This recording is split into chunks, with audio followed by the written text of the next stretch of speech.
I mean, the last time I talked, I heard about a whole Chelsea rebrand. But if you guys want to go back to your slutty ways, going through managers, Wow. Wow. Let Vader speak on it. They're pimping out themselves now. Speak your truth, Vader. Is he lying? You know how many times I cry? You know how many times I cry, bro? Every time I see Nagelsmann coaching. You can't call this team a golden generation. There's nothing. Hans was asked, what is a register? I swear he said someone. No way. I knew it. Once is an anomaly, twice a coincidence, 3 times is a pattern, 4 times is juju. That's my saying. So I'm sorry, it's witchcraft is happening. Core, I know you're listening. Core, I know you're listening. Is he here? Core, I don't care where he is. Core, I know you're listening. Stay away. Stay away. Fabrizio confirmed Stay the away. deal's almost done. Let me just say right now, Core, stay the F away. Because things are already bad right now. I don't need you to make them even worse. So you have been warned. Stay the F away from Chelsea. Yo, imagine having Core. Here we go. So that's what. So Dory, we'll get it. So guys, that's just my opening statement. Of course, so guys, let's get into the show. Guys, welcome to the Saturday Hangout. We have a lot to talk about. So we have to talk about the great Heidenheim FC, Bayern Munich, Tuchel, and yet another low for Bayern, because I thought things was already done. But we're going to talk about Sebastian, we'll get there. Sebastian will get there. So my thing is that. So we're going to talk about Bayern, what's going to happen, and also talk about Leverkusen, who are now 16 points away, and they're 1 win away from clinching their first ever Bundesliga title, and they're yet to lose. So we're going to get into Tuchel, Kane, and all that. Then we're going to talk about Havertz. Did Chelsea make a mistake selling him? No. Has Arteta unlocked Havertz? Who knows? So we're going to have a real, honest Kai Havertz conversation. We're going to have a real honest Kai Havertz conversation. Is he actually cooking? Or are we just over-inflating and over-exaggerating what he's been doing for Arsenal? We're just going to be honest here. Let's look at Havertz. People are saying KDB is a good midfielder, one of the best midfielders of all time. And even a guy on Twitter said that he is better than that Bournemouth Ronaldinho. How good is KDB, and where are we ranking him in terms of all-time midfielders, or is he just an EPL domestic merchant? We're going to have a KDB discussion. We're going to talk about that weirdo Tebas and talking about football streams, because I really want to talk about not really Tebas' comments, but specifically about football streams and why we watch legal streams and why football streams are so expensive and why we have to go to the alternative. And of course, United against Liverpool. We'll just give our predictions and our thoughts ahead of a game in which I don't think Liverpool beats United. Shh, don't tell anybody. So guys, you know what it is, guys. You know what it is. We'll start the hangar. Like the vid. Subscribe if you're new. I'm not in my baby mama's house. I'm just in a separate other location as well. So don't get any freaking ideas. So remember, guys, if there's anything, remember, like, so subscribe. And if you want to add into the show, as long as you're not Daddy Oos or half up Snow Bunnies, feel free to send in a Dubin screamer. Your super chats and your dubs help to keep this channel growing and flowing, guys. So, oh lordy here. All right, let's get in this, man. Here's the thing, guys. Here's the thing. He did say that it was over, that Bayern have lost the league and it's over and it's done. So he did say that, though. Look, okay, you know what? Bayern probably are not going to win this league. You know, like, I think it's very unlikely, you know. So I'm going to now semi-officially remove my chips away from Bayern Munich saying what's up here. But the reality of the situation is this, though, is that this is a new low. There's losing and there is losing. If you lose, yeah, you lose. But when you're losing, that is a whole different thing, because what's happened to Bayern Munich, one of the biggest clubs in the world, the biggest and most successful club in Germany, this is embarrassing. This is disgraceful. And I know Bayern wants to operate and they have a certain decorum on how they want to do this, but this goes back to what I said ages ago. And what did I say? I said that I believe that the best thing for Bayern Munich to do is to sack this man. Is that announcing that he was going to leave early doesn't help the team. And, you're not putting yourself in a good position. So I thought the best thing for Bayern to do was, if you knew that things were bad, and it's obvious that things are bad, sack him.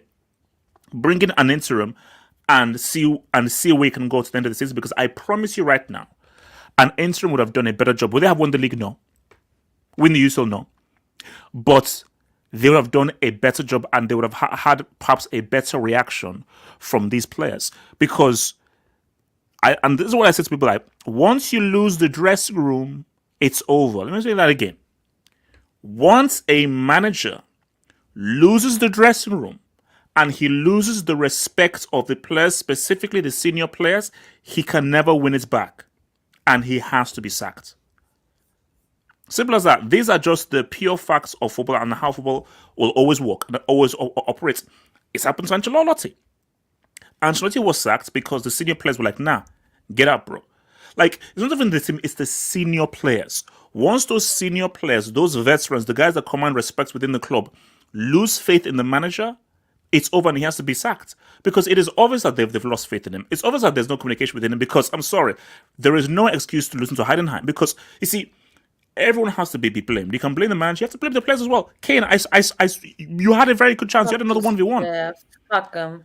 I saw another 1v1 from you, bro. So, I mean, but call me crazy. I mean, we our usual preview is going to be tomorrow.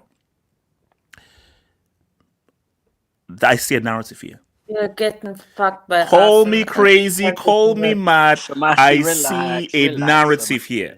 I see a narrative here of horrible domestically, disgraceful, and a UCL miracle. I can see it happening. Also, You're a piece of shit for saying that. sorry, before I go, guys, someone cracks a joke. Do you know that Bayern are closer to fifth than they are to first? So rather than worrying about trying to win the league, Bayern should worry about trying to get top 4. They are 7 points behind. They're 7 points ahead of Dortmund, who are in 5th. That's real. They are 7. Everything I'm like, let me bring this up. I'm going to give it to Smassy. This is the league table as we see it right now. So for people who are listening, this is the table right now. So Bayern have 60 points. Stuttgart have 60 points. Leipzig have 53 points. Dortmund have 53 points. They've all played 28 games. Are we gonna see Dortmund crash on Bayern this season? Bro, maybe this is Dortmund's revenge. Maybe Dortmund's revenge that, you know what, after what you did to us last season, we're going to punk you guys, and we are going to get some for you guys. To Dortmund. Dortmund did this to themselves. No, Bayern didn't do nothing to Dortmund. HH. Yeah, but look, revenge is revenge, bro. Okay, so now, Smash, remember there are kids watching. And I need you to be PG here. It's the first time I see. I'm not swearing. I can't do this. I'm lost for words. I can't do this anymore. I'm so depressed. HH, Tuchel has broken so many records. He has more than 5 defeats since 2011 in the Bundesliga. The first defeat against a debutant club in the Bundesliga. Heidenheim was never in the Bundesliga since 2000. 22 years. He's the worst Bayern coach since 91. It's the first Bundesliga loss after 11. This man breaking records in the negative. He should have been sacked after the loss against Leverkusen. He should have been sacked at least in the international break. So why didn't they sack him? Why didn't the Bayern board sack him? Because the Bauer board are cowards, and they should all be sacked themselves. I'm for a protest. I'm trying to organize a protest at HBS. I can't do this anymore. Heidenheim is a relegation zone club, and they won 3-2. And Tuchel is a piece of shit. Wow. We have a lot of injuries. You saw last game that a midfield of Goretzka and Lima is terrorism at its finest and doesn't work. So why Kimmich is not is a good midfielder. It's Goretzka. This motherfucker Goretzka. Come high and high water. He's I thought there was no playing. swearing. I'm sorry, but Yeah. Sebastian, I thought it I'm said gonna no take swearing. it. I'm sorry. Just say it in German. No, don't. Goretzka, I wanted to Let kill it him. cook. People know what I never Shiza means, wanted- though. Thank you. I never wanted to kill a guy. I want Okay, to wait, kill whoa, him. Sebastian, okay, hold up. Hold on. Yeah, that's a bit too far. Sebastian, hold Like up. We're someone has to not. take We're over, not. someone So has to take over. the comments of this are not supported by anyone here. So let's just chill. Sebastian, please, let's chill. Let's just Anyway, chill. what Tuchel is gonna be gone. We're not gonna be getting fucked by Arsenal, by the way. And Gartlock, you know, it's a good thing I don't have my cards here. Gartlock, it's a good thing I don't have my cards here. I'd have given you a straight here.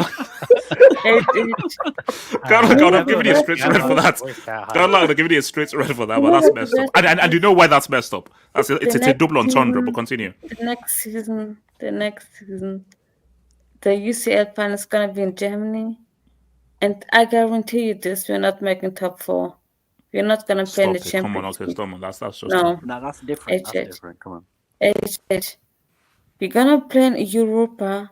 There's no good manager out there. De Zerbi got slapped to the by Arsenal, okay? Bayern's future is looking fucking grim. I don't think we're gonna win the Bundesliga next season because Wait, Xabi hold on, Alonso- Sebastian, wait.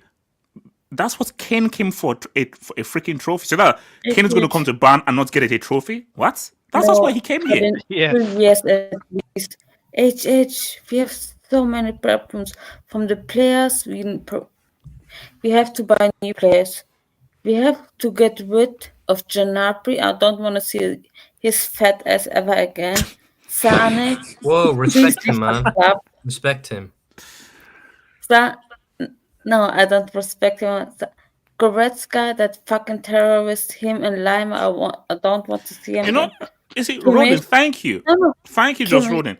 Do you know this is coming from This Smasi, is you a won very 11 in a row. privileged meltdown. You won 11 in a row and you're trying to it's- promote violence against another man. It's about the future, not the scenes up to about the Yeah, future. no, Papa, okay, Papa, you know, suffer a little. Let me talk. I'm pissed off.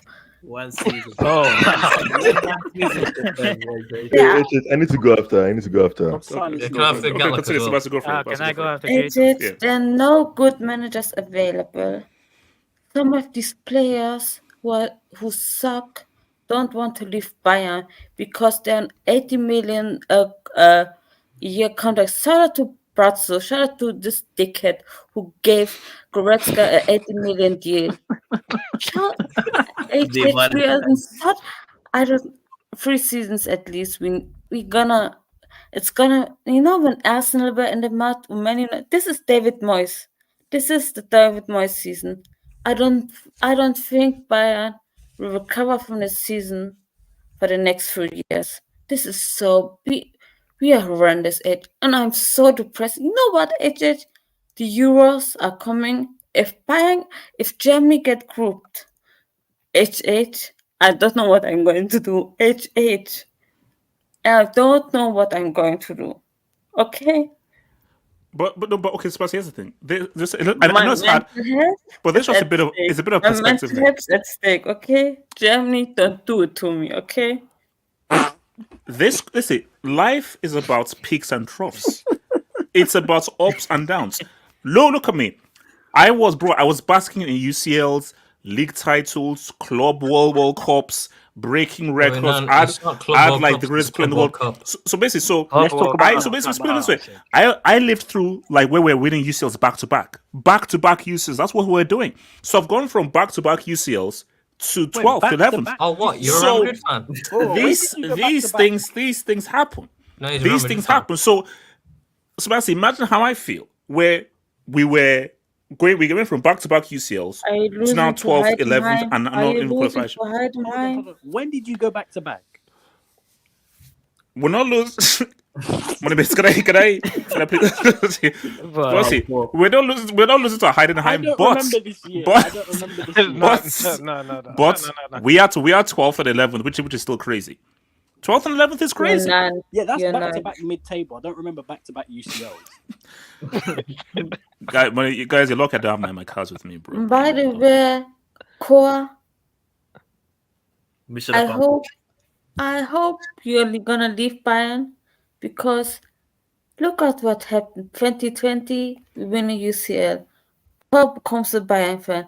We lose Thiago, we lost Alaba, we sacked Nagelsmann.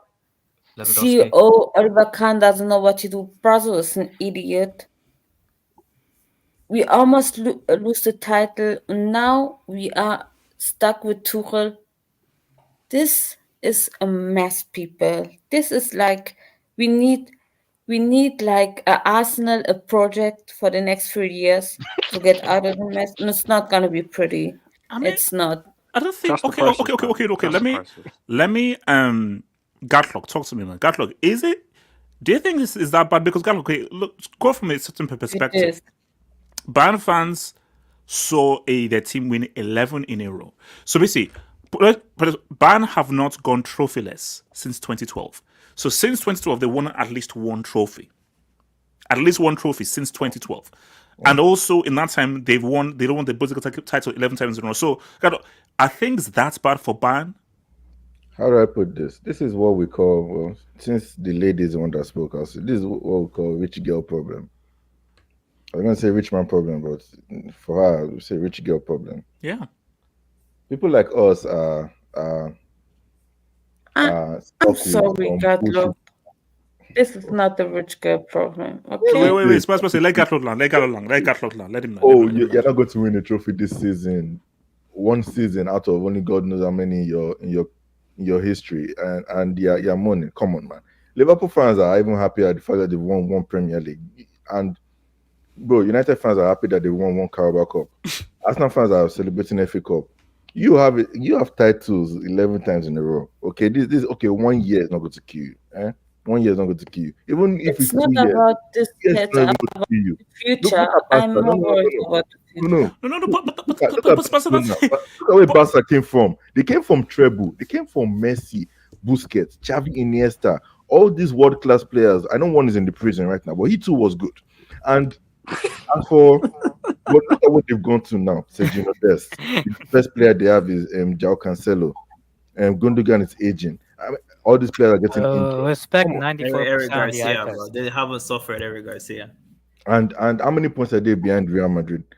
As it come on, man, like they are worse downfall. Look at AC Milan. AC Milan have been stuck on 7 Champions Leagues since only God knows how long.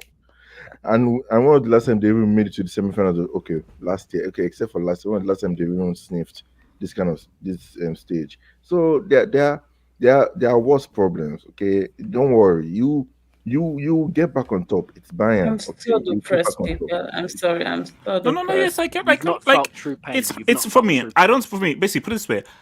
I don't think it's that bad. And let's put it this way: if it's that bad, I'm sorry.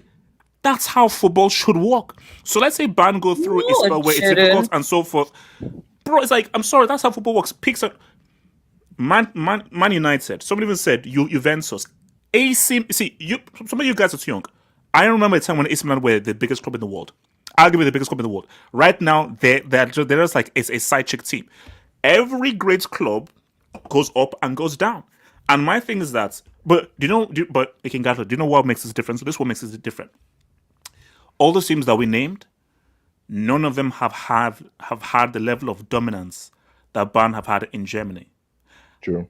I think, do you know the gap in league titles between Bayern and the second team? How about Juve? They did 9 in a row. No. I'm talking about overall, historically. Historically, okay, yeah. Bayern, so yes, I think, but yes, the second team has single-digit Bundesliga titles. I think. No, yeah, I think it's from Nuremberg or somebody. Yeah, so so basically, how long would this persist? Yeah, okay, they don't win the league this year. How do you know they don't win it next year? Yeah, that's my point. No. But my point is that let's say they don't experience it. Yes, this is what supporting a club means. Where times are good, times are bad, times are hard. You have to now go through a process, and I think Bayern fans go through this. what's it called? I think it was the game last week where Bayern fans were leaving early. What? Sit your ass down right there, bro. What do you mean by you're leaving early, bro? We're not going to win because you're not going to win 12 in a row. You're not going to sit down and watch your team lose. No. It's more about the performance. These players don't show any passion and desire. You know, you hate Tuchel, you don't like him. Play for the bitch. Play for Bayern Munich, okay? That I don't understand. At least try to win a game, okay? I understand losing to Dortmund or Leverkusen, who are better than us, or Stuttgart. But Heidenheim? These players, the things I wish upon them, I wish against my enemies. Okay, these players need to be sold. Most of them. But Kimmich, Davis, maybe, Musiala, and Pavlovic. Okay, wait, hold on. So let me. So J-Swiss, talk to me. Isn't that bad for Bayern? Yeah, can you put my AV meter at a bit of context? Oh my god! Hell! Look at him! I can't stand him. Okay, hold on. Let J-Swiss talk. So J-Swiss. No, he's following in the steps of your most famous leader of your country. So think about that. Like post-war, I think this is the worst point of being. You know, J2S, that's not the day. That today is not the day. I wish I had my cards with me. That's a straight red. No, I would be. So isn't that bad for Bayern? You know, I just got it. Gatlock, Mitch. Oh my god, Gatlock. Get it to you in me. So, Jason, talk to me. I mean, yeah, on the game today, they're 2-0 up at half time. Yeah, I know, they wouldn't even accept it. Oh my god. Jesus. You're the worst. At least he's trying to get into the club, to be fair. Like, he's trying. It's called Gid. It's Gid. Get it done. But he's not lying. Okay, so should Samasi be this depressed? And is it really that bad? I mean, probably because post-all, I mean, if this is probably the worst Bayern have been, because I don't know any other side that have won the league since what, 20? How long is it? 2011 since Dortmund. Yeah. And then before Dortmund, was it Wolfsburg? That was a great Dortmund side, look by how the far way. we're going back. Like then what? After Wolfsburg, I'm like, I don't know what it is before Wolfsburg. I don't know what team it is. Like, can anyone on the panel say what team won it before Wolfsburg? Nah, I can't remember. Yeah, exactly. This tells you the dominance Bayern have had because you just assume it's Bayern. Like people who are 15 years old, like even Ake on this panel, I don't think he's seen another team set Bayern win the league. Like maybe you saw Dortmund. I saw Dortmund. Is that the only other team you've seen? I know of Wolfsburg, but I didn't see them. That's crazy. This is how ancient we're going. I know of, like, that just shows you. But here's what, you know what? Obviously, for Bayern fans, this is the best thing that could happen to the Bundesliga right now. I think because do you know what? Obviously, I know some of us will disagree, but the Bundesliga is actually a really exciting league. And the teams are actually really good. So I think, hold on, let me know. So if you have a situation where, let's say, Bayern are on the decline and all the teams are now coming up, Bundesliga suddenly becomes, I think, arguably one of the best leagues to watch. Because the issue that the Bundesliga always had was a team winning 11 in a row. The matches are really good. And there's some really good talents, and everybody plays an exciting brand of football, and all the teams are very positive. So if you have a situation where Leipzig, Leverkusen, all these guys are actually really good, and Bayern are sort of in decline and now having to battle, Bundesliga becomes a very good league to watch. Yeah, because everyone wants to watch Bundesliga. Every single Bundesliga game is good, but we all knew who the eventual champion was going to be. Like all the rest of the teams that play great football, like it's great football to watch. It's probably the most exciting league to watch in the world. I think. Like I know Premier League is exciting and entertaining, but if you watch quality football and then the entertainment factor as well, it's Bundesliga because the amount of goals each team scores, regardless if they're in relegation or they're in the top four, it's a good game because it's just pressing, it's just counter-attack, it's full out attack. There is no defensive football in Germany. No. Maybe Union Berlin was the only one that you could say, but even they've declined now as well. But yeah, this is what Bundesliga needed because if you go past in the past 7 years, the same amount of winners in the Bundesliga will be in the same amount of winners as the Premier League. Like what we said about the leagues then. because it's only Liverpool with one league and the rest of Man City. If Man City carry on this season, same for the Bundesliga. Yeah. And the only thing I say to Bayern fans is if Bayer Leverkusen win their first title and it's an invincible title, and maybe the most points accumulated in the Bundesliga, that's just insane. Like that's too much. No, like, it's mad. I can't do. No, I can't do this. I refuse. Yes, Massey, yes, you will. You have to suffer. So, Massey, so you want me to suffer as a Chelsea fan when I saw my club, one of the biggest clubs in the world? I'm to suffer right now. Every fan must suffer. So will you. This is This is karma for winning 11 in a row. I'm sorry. This is karma for winning 11 in a row. No, what are the leagues have it? I know Gibraltar have it like 19 leagues in a row, something stupid. Like Lincoln. Shout out to Lincoln Redhams. You know the funny thing. No, just you know the funny thing. I get her, and at the same time, I'm like, I understand where someone is coming from. Think about it. Right now, you're a Chelsea fan and a Nigerian fan. She's a German fan and a Bayern. Your standards think about that. The most successful international country, and you're a Bayern fan. Just pick that. You rarely lose. So she's not used to this. But I'm like, it's life. But my thing is that it happens and she has to get used to it. It is what it is. I'm sorry. Germany got grouped twice in the records back to back. I'm not used to it. I'm sorry. Wait, hold on. J2S. Yeah, my country didn't even make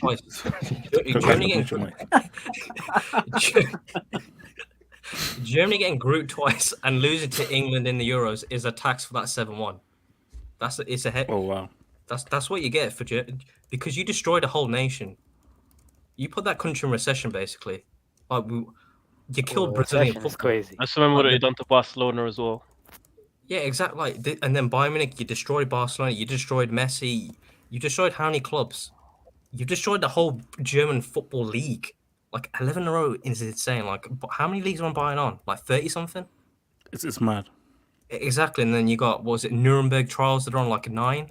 So like it's just insane. Oh my god, J2S, stop it with the World War II reference. Okay, so so AK, go for it. Yeah, AK. Can I speak after AK? Yeah. Yeah, so is this just about like Bayern and like? So no. I think do you think that? Because I'm thinking big picture here. Yeah. Are we going to see parity? Because I just put out a poll where is the case of where oh my gosh, Bayern are screwed and Bundesliga suddenly now becomes a league where different guys now start winning and Bayern no longer has the dominance, or it's just an anomaly. Next season, new manager, new coach, new ideas. Bayern will get back to breastfeeding this league. Firstly, like you say that in football you have to suffer. Unfortunately, I haven't witnessed anything but suffering at my football club. So, you went born when you won the UCL. Okay, yeah, I was. Did they win the UCL? Even that UCL has some tax on it, but I mean, no, don't tell anyone. I think Marseille. I think it looks like for the next couple of years at least there will be some parity, because this is not a result of just 1 year of Bayern like screwing up. This is a result of of a couple years of actually over multiple years. They have not made the correct signings. They have not run the club properly. So would this have happened if they kept Nagelsmann? No, because even then they bought players like Gravenberch and Leimer and Sabitzer. Like, you guys are bums. Like, Bayern have been buying bums for a long, long time. It's just that because they keep winning the league, we don't notice it. Like, I think for me, like, for the next couple of years at least, we might see, a Leverkusen challenge, maybe a Leipzig challenge. God, I say Dortmund, but But respect AB. AB is going to go crazy if we insult Dortmund. So yeah, so we might see certain teams, challenge. But then I think if Bayern do get their act together, probably in the next like 3-4 years, they might make the league. They might colonize the league again, and yeah, I think That's ultimately what it is. Samasi, I mean, she has to go through what all of us have gone through. Yes. And No, not all. Yes, Masish. Okay. She has to go through what all of us want to. What I'm hearing is just entitled energy. I'll be real. Yes. And I'm witnessing my boy my HH, get drunk and scream over beating a Manchester United team. Getting drunk over 10. By a deflected goal. No way he got I mean, drunk. you have to, you have to, you have to go Okay, through it. look, at some it is point. what it is. I'm trying. I'm joking. Let me live, man. Let me live. Can I say something about the entitled? Go for it. Yeah, go on. It's not about this season. This season is done.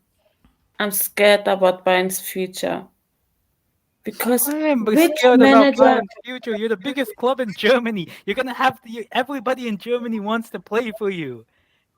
Man, the race is heating up, you know. No, Can I go after this? because the biggest. There's no manager out there. There's literally no manager out there who's good enough for Bayern. Zerbi's out there. I'm there. If I speak, Wait, hold on. Okay, so let me. Okay, Money Mace. I have a start for you. Okay, Gatla, what's your start and You continue? know, this is a start I've actually been saying every year, but nobody has actually paid attention. You know that since a certain guy, Ghanaian, joined Bayern, they've not sniffed a semi-final in any competition. Look, if Cole comes in, I'm going out because I'm so pissed. I say, Core. No. Here's the social. Focus on Money Mace. Core. If you care about football and you care about the state of football, there is one team that you have to join, and they wear light blue, and they're coached by a guy from Catalonia. That's the thing. So make that happen. Real Madrid. No, Real Madrid. So Money Mace, talk to me. Core, just quickly, Core, for the safety of football, please do not join Chelsea. Chelsea are already mid-table. There's no point. What's the point? You know what? It's a Bro, waste if of this guy, if this guy joins, we're gonna get relegated. Bro, if we're gonna get relegated. So talk to me. Nah, honestly, Bayern Munich fans, just wipe your tears, man. Like, you've won 11 league titles in a row, and you're crying about not winning this one. HH, let's be real. This should have happened last year. Why are we getting so worked up about Bayern Munich losing the league? They should have lost last year. It's not that. But Money Mace, they didn't. They should have, but fact is they did not. So and it's last year papered over the cracks. It papered over the cracks of what we're seeing this year. And the difference is that instead of Borussia Dortmund, who you are going head to head with, now you're playing against one of the best German teams of all time, probably on course to be the best German team of all time. And they're exposing you for being the poorly run club that you are. But think about so just pause on what you just said there. So Leverkusen are doing something that no club probably has ever done. I know what you're gonna do. Okay. So take that. So take away that. And wait, hold up. So take away that anomaly, which you will argue is an anomaly. As trash as Bayern you say are, they probably still win the league. So if Leverkusen didn't hire Xabi Alonso, and they were just being Leverkusen, are they in this position? Unlikely.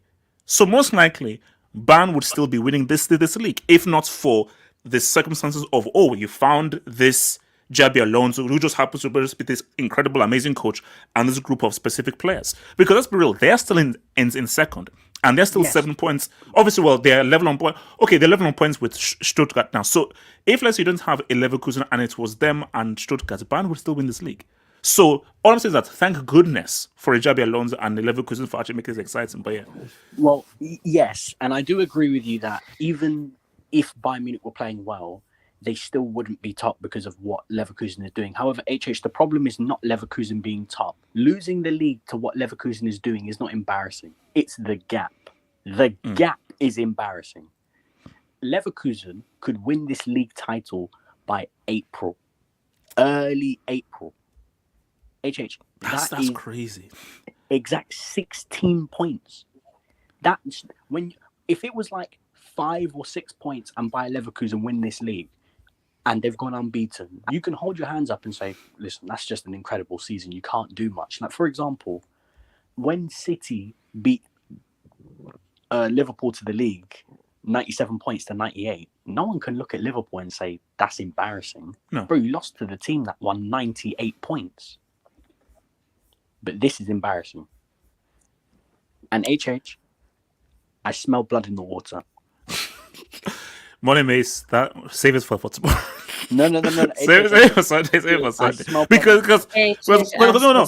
Money Mace, I'm warning you right now. Money Mace, one Robbie, one Igal, one all of your peeps. Yes, I know. Very because asking you, because I saw Igal's tweet. This is the guys we're supposed to be afraid of. I'm warning you guys because let's be real. The last time I saw a tweet like that, HH. What? 2022 Chelsea Real. Oh, Forward said it. Remember? Oh yeah. So, no, because my thing on is that obviously we'll talk more about it with the user preview tomorrow. But this is Arsenal have to even be extra careful now because now you're playing a team with house money.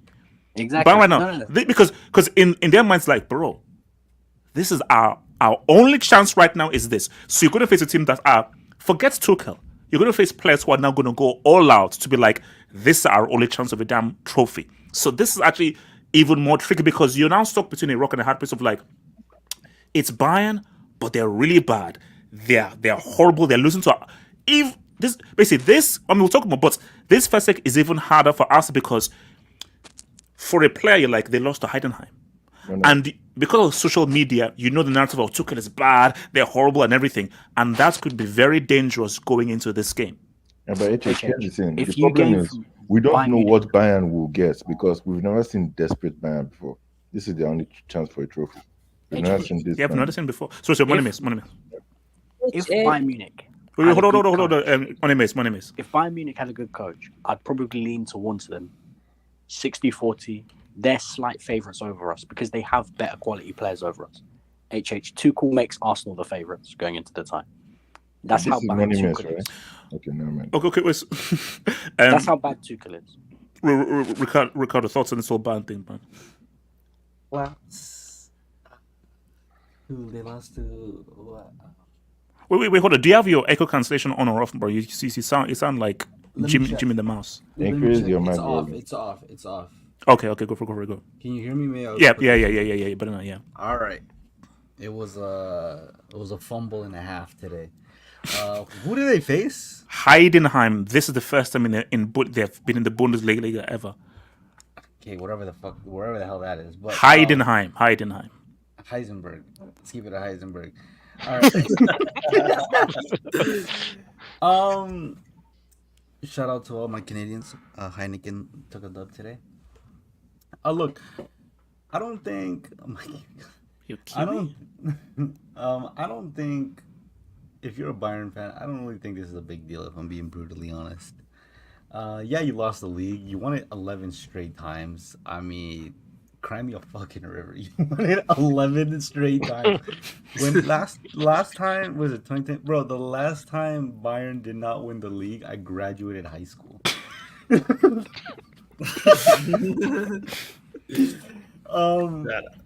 Look, that's insane. Look, I said this before that I think when maybe right now it looks like colossal loss is an embarrassment, blah blah blah. I think when we look at this 10 years, let's say 5 to 10 years down the line,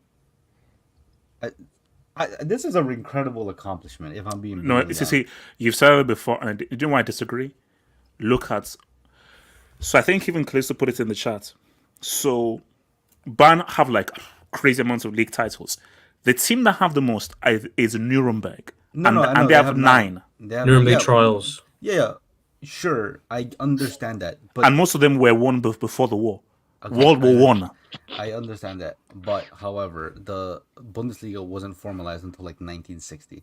So I mean, how much do those titles really count? But anyways, like you can say whatever you want. Winning 9 straight league titles is unprecedented. No matter how you want to spin it, that is insane.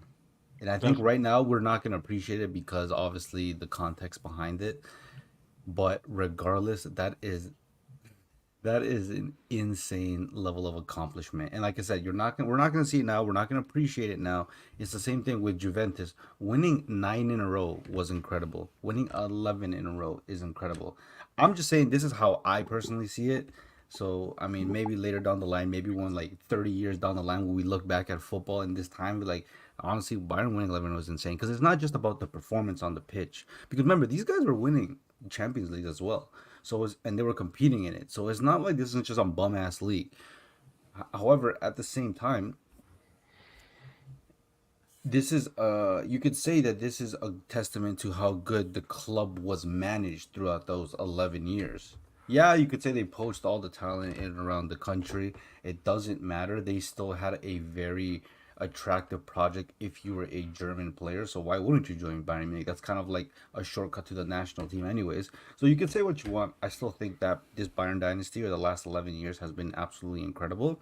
Obviously, it's a colossal fail, but I think at the same time, I think what will look pleasing in Bayern's case is the fact that it took a Leverkusen team that's most likely gonna go undefeated and possibly win a baby treble, No, they just for them won't. to lose. No, they won't. Just for them to lose the league. So you can say what you want. Yeah, they should have lost last year. I agree. But what's it called? Dortmund, doing what they do best and bottle, and then Musiala came clutch. But the signs were there. I guess they didn't address them accordingly. Then it took an undefeated Bayer Leverkusen, a historic German team, to actually beat them. It's the same thing. It's the same thing with Manchester City when they lost. They're gonna lose. Not that they needed to match the points, but Liverpool pretty much had to get how much points did they get that year? They won 99. 99 points. So they needed 99 points just to secure the trophy. Not that they had to because there was a significant gap, but that's what it took to beat. At 22 games, I think they had 21 wins, 1 draw. Yeah, so they needed to make that stretch so they can have a comfortable lead to win the Premier League title. So look, like I said, a lot of people are gonna overlook it and be like, "This is a failure." Obviously, for certain players, there's uncomfortable narratives. Obviously, Harry Kane.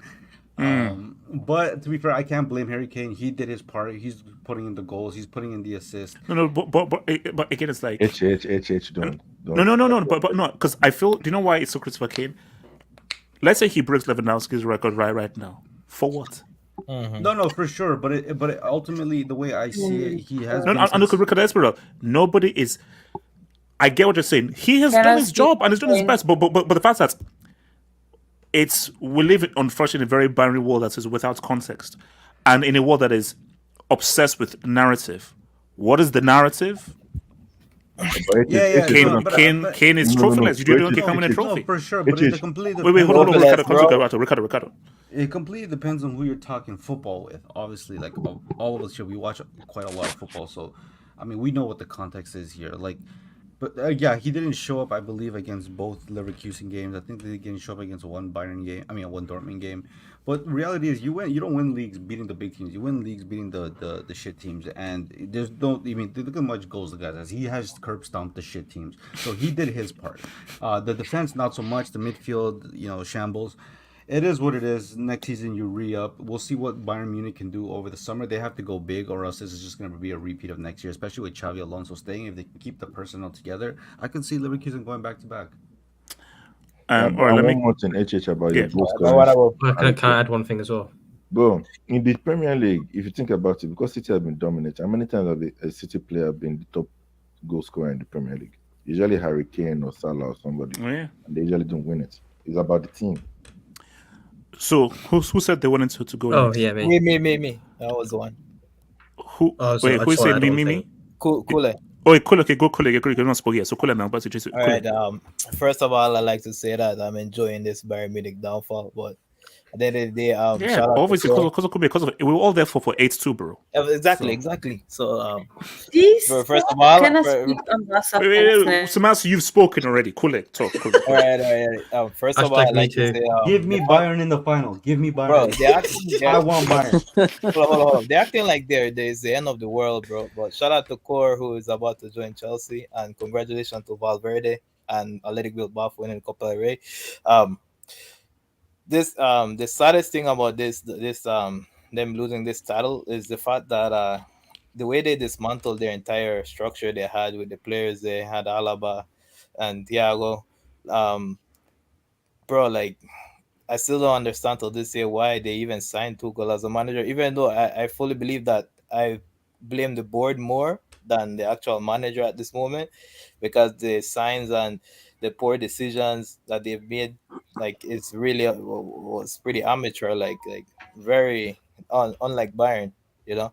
So as of right now, it's actually like almost a bit embarrassing the way they're losing this league title, the way they lost today. But for Harry Kane, like this is looking really bad on him, because bro, like all the clubs you went to Bayern Munich. It was almost like It was supposed to be like a slam dunk.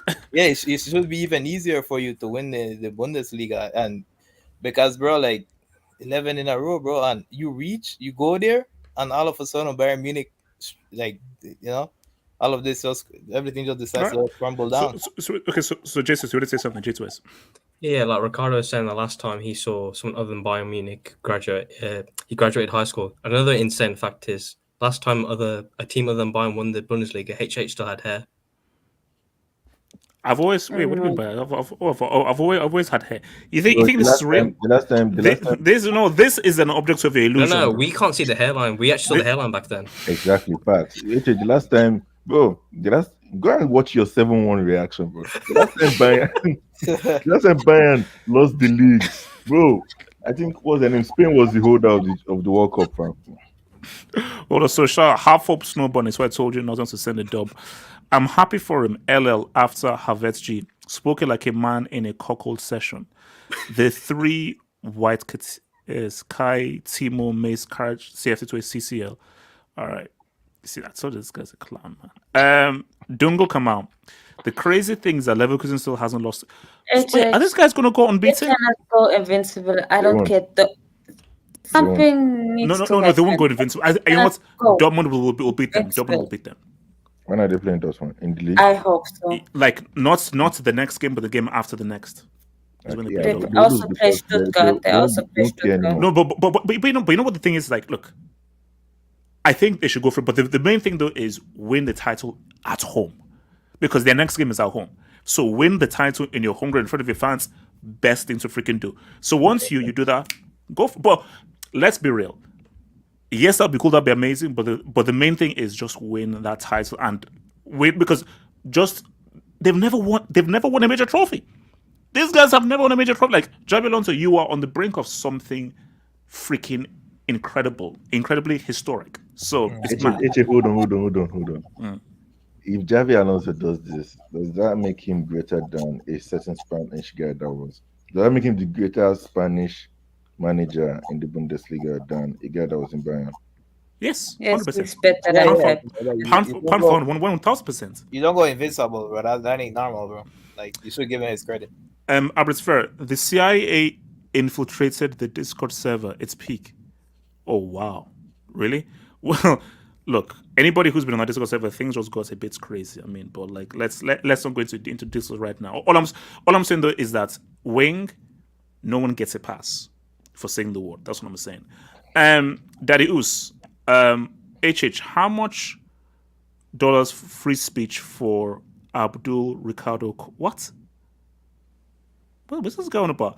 I would like to purchase freedoms for Core and Abdul. No, you can't, bro. Sorry. Is a tactical foul in Spanish allowed today? Hashtag Tebas. Well, we're going to be getting to Tebas very soon, man. So, Arsenal will traumatize Bombier. Don't sleep on Bayern in the UCL, bro. No, don't sleep on Bayern in the UCL. Don't sleep. Dickhead, have hope, bro. Red Devils RDS. CC equals Chelsea. I hope so. Don't sit there. This is karma. Core. If you do, I will punch you in the face. Don't sit there. I mean, Chelsea's winning the poll at the moment. No. Daddy Us. Bombian didn't destroy anyone. Took advantage of what's that? COVID. Jesus, HH.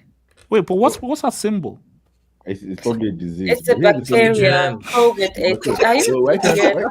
This guy's an effing moron, bro. This Here's guy's a one thing I don't complete understand. moron. Why can't you just say COVID? This guy's a moron, man. Cruyff 18. HH was there when Nuremberg won the Bundesliga. I know I was not. No, I was not, bro. I was not there during the Nuremberg trials, bro. I don't think Jamie Ladd. Yeah, thank you. Josh Roden. Frank Lampard is literally there. Would you take Lamps, Samasi? Are you fucking kidding me? Samasi, would you take Lamps? Yes or no? No.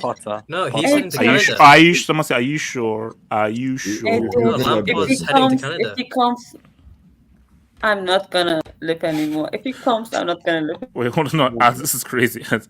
2025, Motherwell wins the title when Kane joins. This man. No way, man. I didn't. Look, man, Kane, man. I feel sorry for dude, man. Cruyff 18. Arsenal are fools leagues form. Are fools. League form doesn't matter in the UCL. UCL is different. UCL is different gravy. Shout to Daddy Us. Told the old Bomian can't win 2 CLs. Daddy Us, you can go fuck yourself, you piece of shit. You can go fuck yourself. Daddy Us, this guy's an idiot, man. If man, I see Javi staying until the end of his contract. I think they said it's like a 50 mil buyout in 2025, and then joins Liverpool.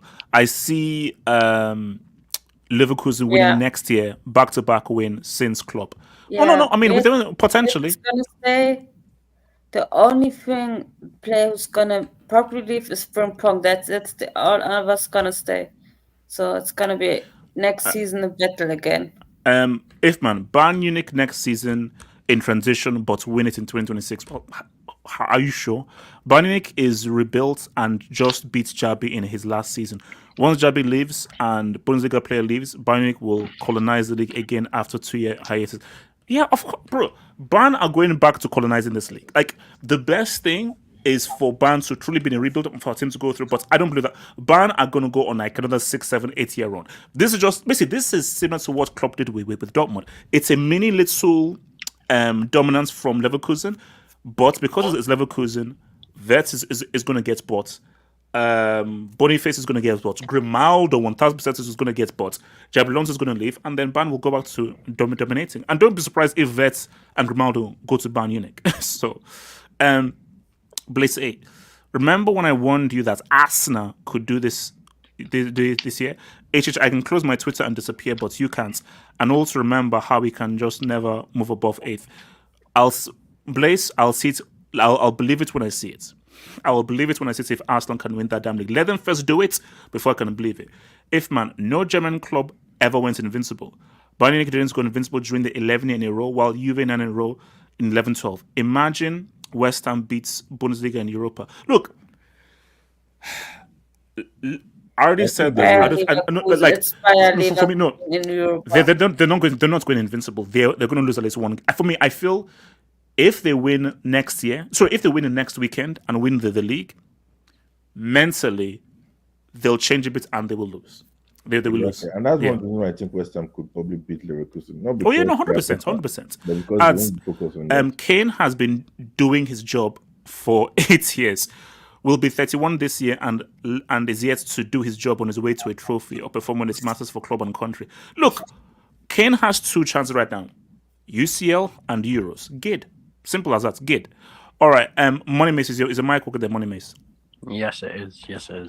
All right. So Money Mace, here's the thing right now. Let me just open this up. So they are saying that Chelsea messed up by selling Havertz because Havertz now has 9 goals in the EPL, which is now a record for him. 9 goals. So I'm going to ask you it's going to be a very simple question. It's not complicated. Has Mikel Jeremiah, first of his name, Arteta, Gutierrez, Santiago, has he unlocked Kai Havertz? Do you want a long answer or one word? Short answer, then elaborate. I don't like your question But if I had to pick a side, yes or no, I would lean towards yes. Ooh, interesting. Now elaborate. HH, since February, Havertz has the most goals of any player in the Premier League. Huh? Is that what? That's 19th February, 19th. Relax, money, mate. So he has the most goals since February in the Premier League. No, not the most goals. I think since a certain point in February, he has the most GA of any player in the league. More than Salah, more than Haaland, more than Cole P, Palm d'Or, whatever you call him. More than KDB? Yeah, since a certain point in February. They showed the stat. What about Solanke? Solanke. No. Yeah. Keep talking.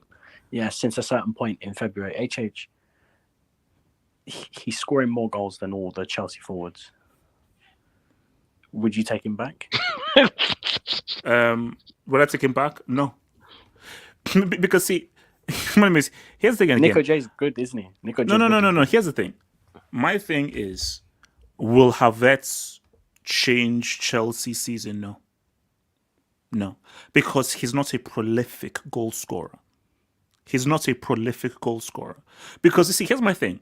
And this is what I said in my reaction video. I'm happy for Havertz. No, I'm happy that he's found his place on Arsenal. I'm happy that he's key. And here's the thing. And this is what I want to compare it to Kane. If Havertz's goals or his performances helps Arsenal to a trophy, this will be a categorical successful transfer. Categorically. So, again, it's not about how many goals he scores. Kane can score 300 billion goals with no trophy, who cares? But if Havertz's goals, assists, and play leads to Arsenal winning a trophy, bro, that's what you bought him for. Like, you buy players to help you win silverware. So, my thing that's, if that happens, I'm like, hey, he did it. Congrats. Well done. But he says to myself, would I take him back? No. Why? But listen, HH, he's playing well. He's scoring goals. Arsenal are top of the league. Meanwhile, Chelsea are... Where exactly? Could you point me to? We're around. We're around. 19 other teams are also around, so I don't know what around means. But listen. So, okay, so you're saying as for Chelsea, should Chelsea fans now be regretful of selling Havertz? Be real. No, but what I will say is that Chelsea fans are very hypocritical because Chelsea fans do this a lot. In 2017, the reason why they were shit was Morata. Then 2 years later, the reason why they're shit is Havertz. Now the reason why they're shit is Nicholas Jackson and Mudryk. Watch. And then before Nicholas Jackson and Mudryk, it was Ziyech and Lukaku's fault. Chelsea always find a scapegoat. Exactly. No. Werner was legit. Werner was like Werner almost conspired to lose us a UCL final. Who scored against Real Madrid in the second leg? From a yard out? No. He got the goal. Good. No, it doesn't matter. Continue. Money miss. Chelsea fans love a scapegoat. They love a scapegoat. They love finding someone who they can pin all their problems on. And Havertz was that guy. And now that Havertz is playing well, yeah, I know. The 7 goals that he has more than Havertz is penalties, but we're not going to talk about that. J5 again. J5 was holding back Kante. He's holding him back, even though Kante can't run. Why did you? He's in Saudi Arabia. He was holding him back. He was holding him back. Wait, where's Kante? Why did you sell him? Wait. Just to see where's Kante. Oh no, he's just he's making sure that his UCL winners trophy is like it's bright. Jesus, ask me where Kante. I'm answering you. I'm saying where Kante is. He's making sure that his UCL winners medal is shining. He's eating people and doing steroids. Yeah, he's eating people in Saudi. I get it. He's making sure that his UCL winners medal, and his match of the winners award is shining because there's like a specific sparkle. Say what it is. He's eating people in Saudi. Yeah, he's eating people in Saudi with the steroids mixed in. But J2S, he's another one. J5 is another one. Oh, he's holding back Kante. He's holding back Kovacic. He's holding back all these guys. Right, fast forward 2 years. Kante is shining his bald head out in Saudi Arabia.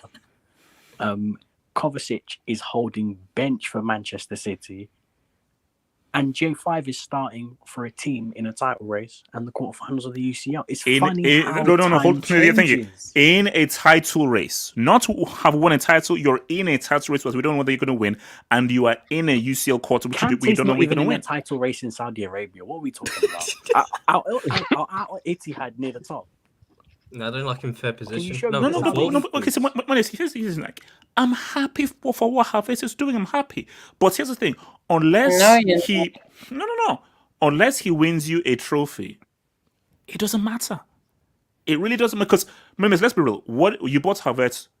Do you want to be real? You bought Havertz to win the UCL. But you also you bought him to help you to help you to win you a trophy.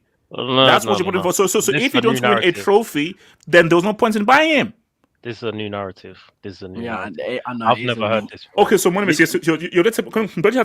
afterwards. So you're telling me right now that when you bought Havertz, it wasn't to give you a guy who has come from just winning a UCL with a team to help you win a trophy. HH, this is the dumbest thing ever. You buy every player to help you win. No. What sort of business is this? No. You buy every player. There are players, but this was a marquee signing. Obviously, there are signings, but there are signings where you are more important than other guys, and you're more crucial than other guys. Who is the biggest signing of Arsenal's window? Oh no, Rice. But who won us? No, but wait, who has a goal in the UCL final? Do you know what Rice? marquee means? HH, do you know what marquee means? Marquee means the biggest. Who was Arsenal's biggest signing? It was Rice. Havertz was bought as competition for Jesus, and we wanted to see out of the two who'd perform better. And Havertz is performing better than Jesus, so he starts up front. And the only reason Jesus is getting run in the games is because Martinelli's not fit yet. When Martinelli gets fit, Jesus is going to go back to the bench. So when I ask you, you bought. So you said Havertz, you bought him to be a glorified side check. Is that what Havertz is, pretty much? Well, I mean, hey, we all do it sometimes. Didn't you buy Mudryk to hold bench? You bought Caicedo. Where's Lavia, by the way? Has anyone seen Romeo Lavia? What happened to Lavia? Does he even exist? I forgot he's coming. He's on his way. Okay, hold on. Let me bring in. So, Bertrand Heskey, you're talking about Havertz. Should Chelsea fans be sad that Can I speak after that? Yeah. Well, I mean, this narrative, I don't know. What's narrative? I'm just speaking the truth. This is our first season back in the Champions League, and you're saying Arteta specifically picked out Havertz because he scored a goal in the Champions League for us in the Champions League. Yes. No, Belton Heskey. Bro, this is so shameless. This is crazy. You lost. You lost the title. You were saying, we need a player that has that winning gene. Who has that winning gene? Oh yeah, let's look at our brothers, our fellow London brothers. You're saying we lost the title. What did you buy Caicedo and Enzo for? What did you buy Caicedo and Enzo for? Belgian Heskey is still speaking. You're saying we lost the title, so we bought Havertz to win us Champions League. Doesn't make no sense. What are you saying? Like look, Havertz. The reality is, when Havertz was bought, right? I would say that at least 70% of football fans, whether they're Arsenal fans or non-Arsenal fans, they didn't look at that transfer and be like, "Oh, this was a good transfer," right? But as time has gone on, the guy has got better, and that's just what it is. I said earlier, that he's someone that he moves around the pitch, so he plays midfield. So sometimes he played midfield next to Rice. So earlier in the season, he was playing a lot of games in midfield next to Rice. Sometimes you're gonna see him during a match out in the wing, sometimes up front. But in terms of the guy's game, he's a lot taller than a lot of our players. So like Martinelli, Saka, they're not tall players. So when it comes to us winning balls up front, Havertz is tall enough, he's physical enough, he's dirty, he's a bit of a nuisance, so he can win us those balls. So he's a bit of a dirty player. But what I would say, the question before was Havertz a good signing? He absolutely is a good signing. How good? Now, how good? That's irrelevant. That's irrelevant. I mean, to be fair, I mean, who are you comparing him to? I mean, in terms of people, strikers. Modric and Sterling. Okay, so Modric and Sterling. Wait. What was the purpose of Havertz? What was the purpose of getting Havertz? To improve What the did you team, need him to do? improve the team. You don't just go. Listen, okay, we're Chelsea now. Chelsea are 11th, right? Right? You might buy a player. We want to You use might him buy a in player. 2021. We want to You use might him in buy a player. 2021. We You want to might use buy a him. player. I said no. You asked for Chelsea. I said we want to use him in 2021. Okay, okay. You might buy a player to improve your team. You're not gonna go from 11th to being first and winning Champions League.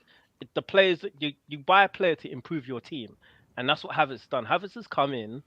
The team looks a lot more stronger. They look a lot more solid, and at the end of the day, you cannot say that he's been a bad signing. No. I'm not saying it's a bad signing. No, and I'm saying that he has done well and everything. But I'm saying though that context is very key. So if Arsenal don't win a trophy, is he still a successful signing? That's on Saliba. That's on Gabriel. That's on Rice. That's on everyone on the team. That's on Arteta. Okay, Now, so why is the narrative- no, wait, hold up.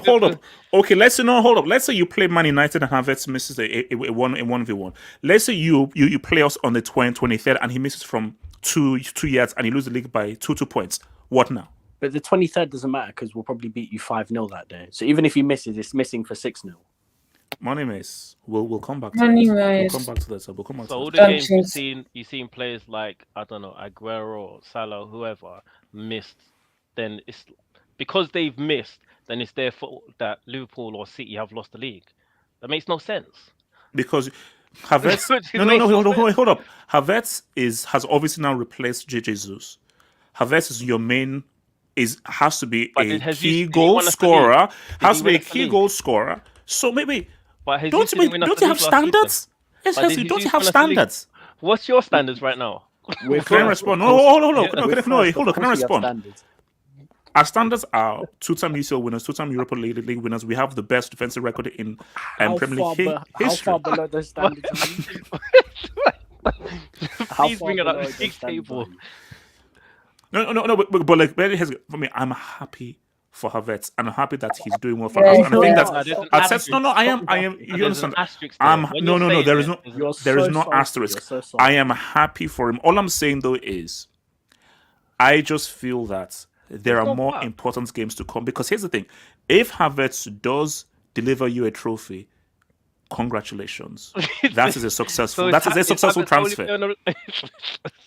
They're talking about Havertz as a player manager. Like, what? No. Heskey, I'm saying that there are going to be points where he's 1v1, right pass, right play, and will he make that crucial play? Don't ask you whether you like it or not. And Monomates, those moments will happen where there will come a crucial time. Of course, Saliba needs to make a key interception. Gabriel needs to make a key interception, but goals win games. Goals are the currency of football. And Havertz is going to be in situations where, did he make the right pass? Did he make the right shots? Did you make the right decision in these games that are going to be a lot more important as the weeks go by? HH, can I ask you a question then? Yes, sir. Who is Arsenal's best attacking player?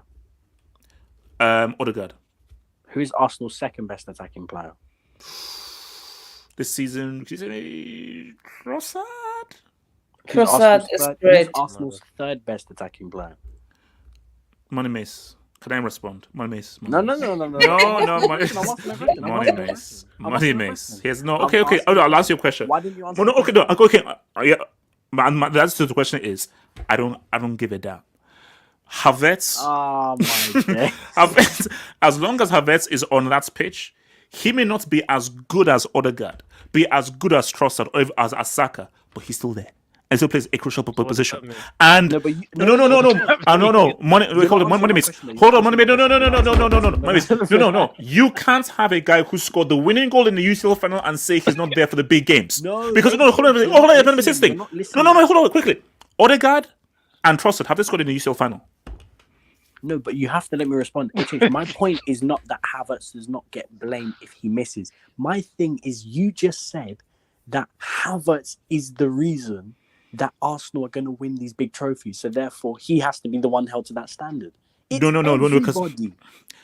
But the difference between Havertz is that Havertz has been there, done that, and has bought the T-shirt. So in those big games, Havertz has to deliver because he has shown to deliver. So in those big games, Odegaard, Saka, and Trossard be like, Kai, what's up? Yeah, what's up? Because you scored in the UCL final and you were key in a UCL semi against Real Madrid. What's up?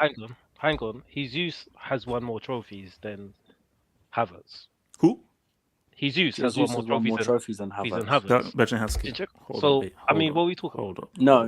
Don't drop the brick. No. I'm going to bring in R. Kelly, bro. That's stupid. Really? You're comparing Jesus' contributions to those trophies to Havertz's contributions in that UCL run? Really? Oh, shit. Core just started following me. Oh, my days. Jesus. So let me come to Samasi then to Ricardo then Jesus. So Samasi, thoughts on... I will not be fooled by Havertz when he performs 3 months in a year. That's Havertz for you. He performs like 3 months and his shit.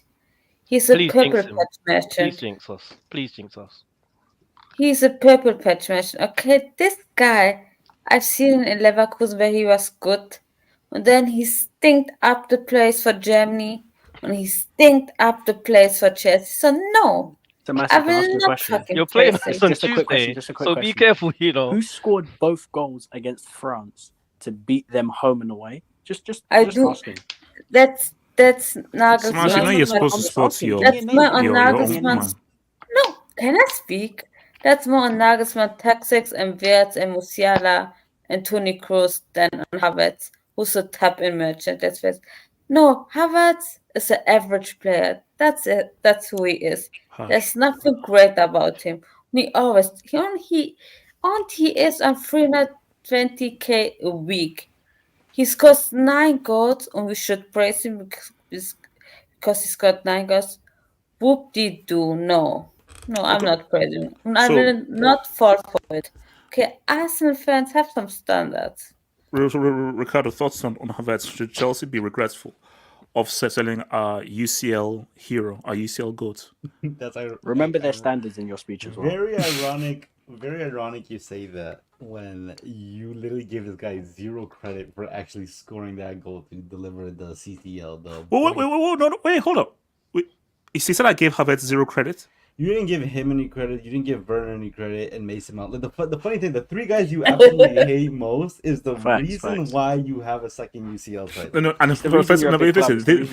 this just shows how Ricardo likes to constantly lie on me and twist the facts. Now, the fact of the matter is that I always gave Havertz the credits, 100%. That goal in the final is the definition of Chelsea heritage, which is white greatness. I don't want to hear anything come out of your mouth. My God, you know what? No, let's be honest. Your that's I don't know, but that's my cousin. But that's a yellow. Either Frank Lampard or John Terry. All right, Drogba's chilling. I mean, whatever. He's in there, top 5, but he's not top 1 or top 2. No. But I always gave Havertz his credit.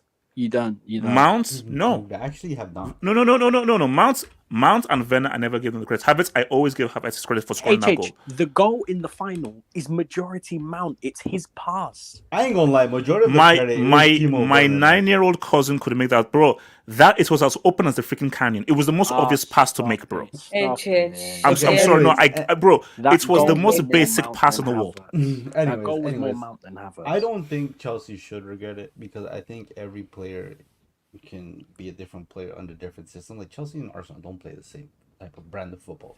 So whatever Chelsea bought him for, whatever purpose they were trying to have him serve, clearly it didn't work out. It only worked out in one moment, which is the moment that counted the most. We still want a damn. Yeah. Wait. When last did Barca win a UCL? Your club will never be Barcelona, okay? No, but your best. 2015. Your best. 2015. That's a long time ago. Where are you now? So, quick question: have we won a UCL more recently than Barca? I love have we won a UCL more recently than Barca? First of all, why are you talking about my club? There's not even the point of coming. No, because you started the attack. You started it. You asked the question, does Chelsea... UCL. He missed out the league bit. You asked, does Chelsea regret selling Havertz? I've answered the damn question. You bring up my club. Your club is in the middle of a challenge to qualify for Conference League. We're not the same. All right? We're not the same. Well, because there's a tax, there's an ownership tax, and especially you can't judge Chelsea. No, hold up, no. You can't judge us based on what has happened to us right now. It's unfair because it's basically there's a heist tax on what's happening to Chelsea. But no, answer the question: should we regret selling Havertz? Yes or no? No, I don't think so because Havertz. I mean, look, I think Havertz for Arsenal hasn't been as good as people make it out. He's very inconsistent. And I think he's just showing up now. Like he's starting to actually put in the output, which is great. Yes, because this is where attachment counts. Yeah, this is where it matters. So good on Havertz. You always want to finish strong and instead of finish weak. So he's kind of showing up right now. But no, like if you were to say they should regret it, then you're also implying that maybe Havertz would have played to this level at Chelsea right now. Which, let's be honest, that's probably not going to be the case. I do think that Arsenal have more stability with someone like Arteta, who can probably get more out of their players than whoever the hell is sitting at the managing spot of Chelsea. So no, I don't think they should. I think the only mistake is really selling it to a rival. Wait, can I say so? Honestly, the streets, you sound stupid. So you said that 54% say that we should regret selling Havertz. Are you guys dumb? No, there's no regret. Continue. I would say that both teams, in my opinion, definitely Chelsea, they didn't maximize what Havertz could have been. I still hold the opinion Havertz at Leverkusen was incredibly talented. He was exceptional, and in my opinion, he was looked even higher than Florian Wirtz. Now, obviously, Florian Wirtz has a significantly better team around them, although Florian Wirtz is very, very talented himself. I don't know if Havertz will ever reach the level. I don't know. No, he's not reaching the level of Wirtz. Yeah, probably not. But I still remember the player when he was there. He was exceptional. I didn't think it would come this. He would come this low very quick. But no, I don't think they should regret it. I think Arsenal are doing what they can with him. But I do think that, how much did they pay for Havertz? Wasn't it like 60?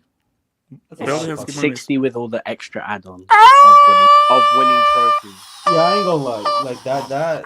Did you pay 115 for Caicedo? Yeah. You wasted that money on Caicedo. Ricardo. Did you guys spend like 300 million just to finish in the same position? Like that's crazy. Look, it is what it is. Havertz is having a strong end to the season, so. J2, should we regret selling Havertz, who's on currently 9 league goals in the Premier League, his most ever in the history of the EPL, a milestone of 9 EPL goals, 9, which is 1 less than 10 and 1 more than 8. J2S. And more than Nicholas Jackson. Is it? Wait, hold on. How long Nicholas Jackson have this? J2S, are you there?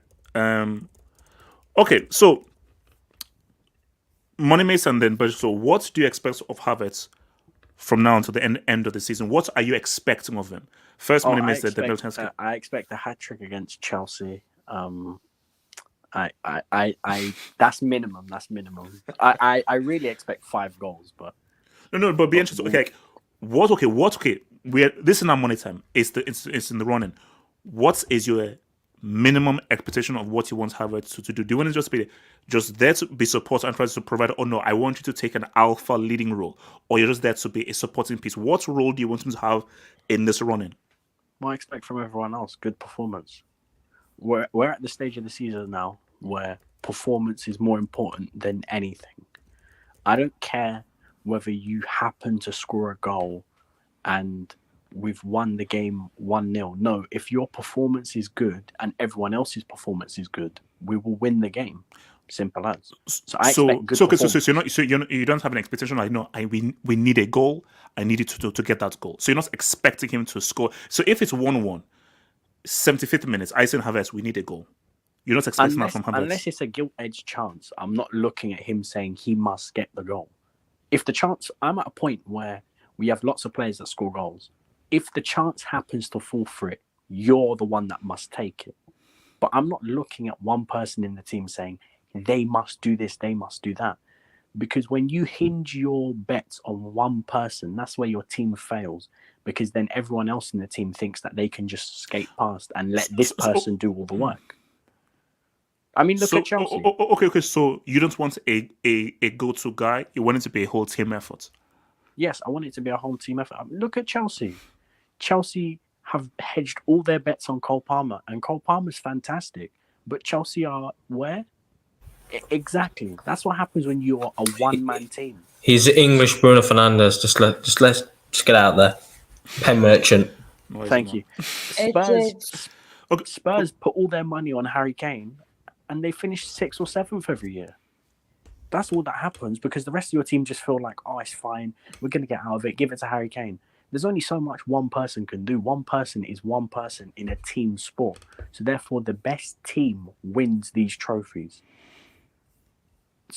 Like Liverpool, Salah's not been great this year. Ricardo, that's crazy. Ricardo, that's crazy. But let me continue. Salah has not been great this year. But you have players around him stepping up. Darwin Núñez has stepped up. McAllister stepped up. All these other players have stepped up and helped Salah carry the burden of being the main guy of Liverpool. Yes, Salah's going to be the main guy of Liverpool because he's great. But there's other people stepping up. No team will ever achieve anything when it's one person we're looking for to drag us out the mud. No. Belgian Hesky, do you agree with no? Like, Havertz shouldn't bear the brunt of the pressure of delivering in this crucial game. It should be a team effort. So if you don't want Havertz to be like, no, let me rise up and give me the ball. Let me be the guy. The past couple of seasons, the central striker has not been the one to score the most goals for Arsenal. He's not been the most goals and assist contributor. It tends to be the wingers. So Saka and Martinelli, they're the main reasons that we are where we are at this moment in time. Nobody's expected Havertz to have like 25 goals a season. When he got signed, expected him to be playing different positions than on the pitch. So for me to expect him to be like the guy that's going to turn up, he's going to score a goal every single game, and win us all the games, I don't expect that. But I do see him scoring at least 4 or 5 extra goals for the rest of the season, a couple of assists as well. Winning goals, crucial goals, a goal against Tottenham, a goal against United, a goal against Chelsea. Yeah, but your contributions are not always going to be. Your contributions not always going to be the winning goal or the winning assist or whatever. No. But that's crucial how football works in those crucial games. That's how football works. It's not. But this isn't Pro Evo. This is this is real life. Like you can't. So basically, Havertz has no real. So basically, Havertz has no pressure on him. There's no pressure on Havertz. There's no pressure to score a hat-trick against Chelsea. They've been pressure on him since he got to the club. Since he started. Okay. If there's pressure, what is his pressure? If there's pressure, what is his expectations? The dunk on Chelsea. Belgian Hesky, what are his expectations? If he's a side chick where you're happy as long as he has a good performance, then there's no pressure. The pressure is I need you to deliver GID. Belgian Hesky, do you know what GID means? Do you know what GID stands for? Okay, let me put it this way. For Havertz, is Havertz GID or not GID? Yes or no? Is Havertz GID or not GID? Yes. What was that a question? Why is that a question? Is Havertz GID or not GID? Yes or no? Answer the question. I can't answer the question. Belgian Hesky, can I answer the question, please? Is Havertz GID or not? Yes or no? When you play Chelsea, yeah. I see him dunking on you. Can I present some breaking news, by the way? J2S, I don't want to know. If it's about score, I don't want to know. It's not. If he does score against you guys, there has to be a streak. Okay, wait, hold on. So let me just do this. So, all right, J2S, what's the breaking news? I'm sharing the screen right now. Das hat Tuchel. No, it's core breaking news. Here we go. Todd B has flied to Maryland to discuss details. Okay. Todd B. I'm not even gonna. I'm not acknowledging that. I'm not. So moving on to the jobs. It's happening, guys. It's happening. It's not happening. I'm moving on to the jobs. I'm not. No. See that's good. Brian Cold P has 16 goals scored in EPL, 3 behind Haaland. Most of those are penalties, but hey, Cole P, baby. Cole P. Because that's why would I want Havertz when I have one of the coldest young players in the world? Wait, so would you no, hold on. Lie to me now. Money Mates and Belgian, lie to me now. Would you swap Havertz for Cole P now? One. No. I don't know. I don't want to hear. I want to hear him. Yes or no? Would you swap Havertz for Cole P? Answer right now. Now. Odegaard. No. Will you swap Havertz for Cole Palmer? Yes or no? Would you swap your position rather position now? Would you swap it for second right now? Would you want to be number one? You know you have to answer my question. Will you swap? I'll answer your question. Yes. Would you swap Rice for Caicedo? Would you swap Gabriel for your centre backs? Would you swap Saliba for your centre backs? Would you swap Ben White for your heartbeat? Would you swap our left back for your left back? Shout out to Abrisfer. Shout out to Abrisfer. Thank you for the Dubinsky Abrisfer. Journalism done by Curonian should be questioned. He thought that Wing's YouTube comments was a legitimate source of the N-word pass. He said, but Wing said okay. Oh my God, Kristaps. Why? Why? This guy. Oh my God.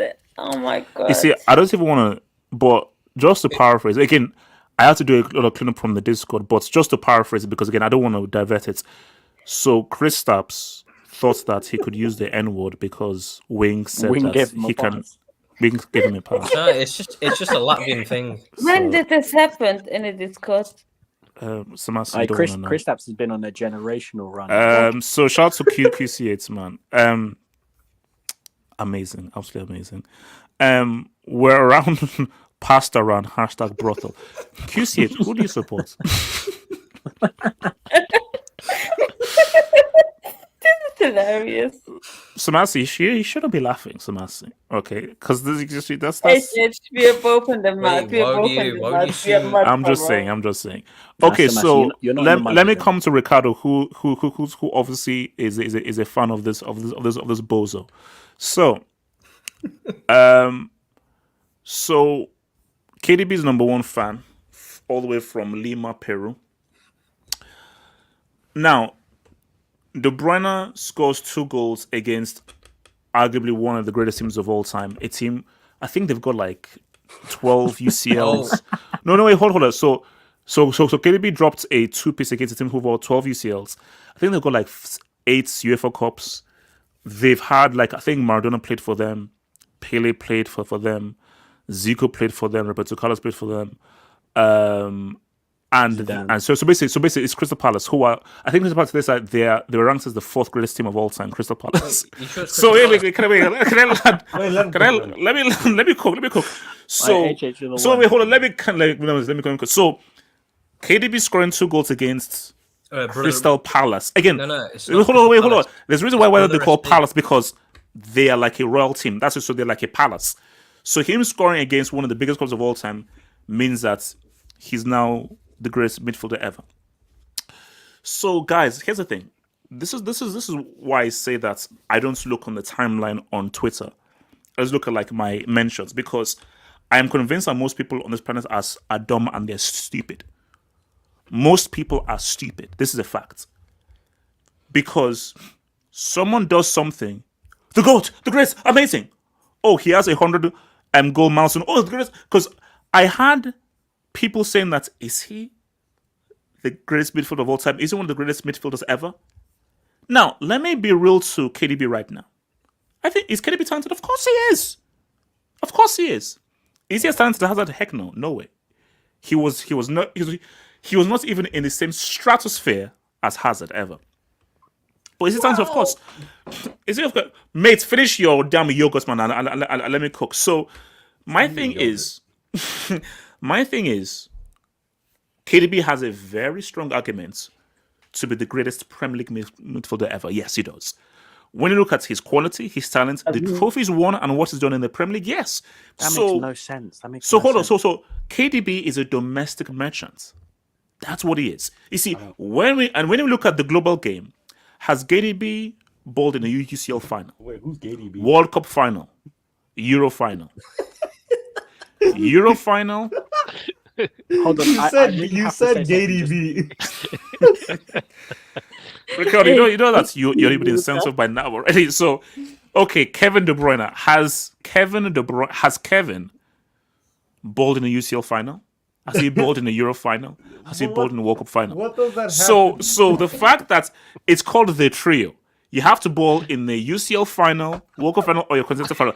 That is the trio. If you've not done it, then you can be. You can only be elite. Let me speak, man. Let me speak. Ricardo, I'll get to that. Let me cook. So for KDB, you need to stop. If KDB dunks on Real Madrid, we've been there, seen them before. KDB, how about you don't get yourself injured and actually play a UCL final game? How about that? So my thing is that how about actually try and play a UCL final and not duck the smoke? Because people are saying that you can't deal with the pressures of a UCL final. You find a way to get yourself injured and let other guys do the hard work for you because you can't play in the biggest game. The biggest game ain't the semis or the quarters; it's the finale. So until you ball in a final, I don't want to hear anything about you being elite. Because the only people that call you all time are losers. Losers. Okay? That's a fact. So we have standards up in this piece. Ball in a UCL final, ball in a Euro final, ball in a World Cup final. Until then, you are merely a domestic merchant who is the Drake of football, i.e. an industry plant that people give awards to because you seem like a nice guy. Ricardo, talk to me. KDB. Wow. Thanks for the monologue. That's what I was like, not necessary. But look, I agree with that. Football fans, look, let's make this very clear. Football Twitter is a very small microcosm of actual football fans outside of that. Okay, they make up less than 1%, if we're being honest. Now, I do hate how when one player scores, we're talking GOAT shouts, we're talking best player in position. This last week, I had to hear Man City fans tell me that Rodri is a better defensive midfielder than Busquets ever was. But okay. What? Look, it is what I don't know. Oh, Man City fans. I heard that one, and every time seemingly Rodri puts the ball in the back of the net, these debates spark. Whatever. I mean, I have nothing to say. But anyways, Kevin De Bruyne. Look, the conversation, at least that I saw, was is he the best? Is he the best or the greatest, whatever, Premier League midfielder of all time? I don't know what the hell the World Cup has to do with that. I don't know what the Champions League has to do. We're talking about EPL, the English Premier League. That's the competition we are referring to. So all that monologue you gave about Champions League, about World Cups, about Euros, that unfortunately is irrelevant. Until we get into that conversation of all time, then sure, we could start looking at things. I've heard some people say that Modric was never this good. Now, I will leave it at that. Okay, hold up. I'll leave it at that. Hold up. Wait, hold up. Oh my god. That's stupid. Which bombs have been seen? And Modric do it in a cold, rainy night in Stoke. Look, What? Man City fans Man City fans are crazy. Man City fans on Twitter are crazy. But anyway, that's still on topic. Is Kevin De Bruyne the greatest Premier League midfielder of all time? I've already been on the record on saying this. I don't know if it was on Monday's Hangout or any other Hangout. I think he is. I think when it's all said and done, it's going to be What? Whether you like That's, him or... oh my god, that's Oh crazy. my god, Ricardo. Okay. The Pep Kool-Aid. KDB, what's your argument then that he's greatest EPL midfielder? I've already told you this. When it's all said and done, whether you like it or not, he is going to be the face of the greatest dynasty in Premier League history. And by default, It's the legacy... Bro, Liverpool fans had more people celebrating their Carabao Cup than that Man City treble. It doesn't matter. Wait, hold on. Okay, let him cook. Let him cook. It doesn't matter. Your fan doesn't mean anything. Like that. Just because you have more people screaming your name doesn't make you greater. I'm sorry. It's an objective measure. You can have your Vieiras, your Keanes, Ryan Giggs is by default in that conversation. The Scholes, the Lampards, the Gerrards. EPL context here, okay? We're talking about EPL. We're talking about EPL context. Gerrard would have a claim to that title, but he eventually falls incredibly short when the fact he has no Premier League title to his name. So, yeah. Uncomfortable combos. Yeah, uncomfortable combos. Now, I don't want to kind of fault Scholes and Giggs and those guys because they were magnificent, especially Scholes. I really like Scholes. But they kind of like they played alongside each other, so it kind of takes a little bit. You're kind of like pulling like who's more important in what season, this season, that season. Now you could do the same with Kevin De Bruyne, but he is a common denominator in terms of who stayed and who's there. Like I mean, Yaya Toure, David Silva, the greatness is still there. They're like, and then there's Vieira, of course, Vieira, but I don't think Vieira was really like. Was he as dominant as KDB over this long stretch? I don't know. Because I've been told just recently that Thierry Henry was doing a carry job, but hey, that didn't come out of my mouth. So, look, at the end of the day, you can say what you want. It doesn't matter. KDB, the statistics are gonna prove themselves. The titles are gonna prove themselves. If you obviously witnessed him, there's no. Tell me who is actually a better passer than KDB in terms of a Premier League midfielder. Plenty of passes better. Oh my god! Ozil, Fabregas, like plenty of passes. Look, I get it that no, it's unfortunate that some of the guys you grew up watching. Like, I don't get me wrong, I love Ronaldinho. Ronaldinho was never this good at passing like KDB was. Let's be honest. Nah, you've never seen Dinho pass. KDB's a What are you talking about? I grew up watching the guy. You have to be objective. You have to be objective about it. You know what is crazy? You know what's crazy? Even HH, you even agreed to this when I said that. Bro, it's mad uncomfortable. It's mad uncomfortable. Don't get me wrong. Ozil's a better passer than him. No, wait, can I have a? No, Ricardo, you can't. No, Ricardo, here's the thing. As a football, wait. As a football channel, Ricardo, we can't say KDB is better than Ronaldinho at anything. We can't. No, but look. Oh my God, Ricardo! Hold on. What's going on? Hold on. We're grown ass people here, bro. We're grown ass people, all right? If you're over the 20, hold up. If your brain don't have to be. Hold up. If you are over the age of 25, your brain has to be fully developed at this point. I'm not fully developed. Wait. Ricardo, my nickname is HPP, half Peter Pan. So you know. Bro, look. Can I be brutally honest? Wait, hold on. I'll come to Momo. So Ricardo, okay. What are you saying? So your bottom line is KDB is the greatest Premier League midfielder of all time now, or he will? Whether you accept it now, it doesn't matter. If you still have an argument for another player, I can understand it. Okay, trust me. I liked also David Silva more than KDB. I don't think KDB is that pleasing on the eye, but there's no denying how effective he is. However, it doesn't matter. The guy is just a better passer of the ball, and we've gotten to a point where he's not really a midfielder, if we're being honest. To me, at least, when I see him play, he kind of plays like a second striker. Like, he kind of plays in and around Holland. Hence why there's already a great connection. The numbers don't lie. Look, you can say what you want. At the end of the day, you don't have to accept it now, but when it's all said and done, it's going to be a really hard conversation for some of you to actually argue that he's not the greatest. Okay, so Momo, let's just play this game then. Let's say... I speak after Momo, by the way. Yes, yeah. So... Let's say City do 4 in a row. KDB is critical to that 4 in a row.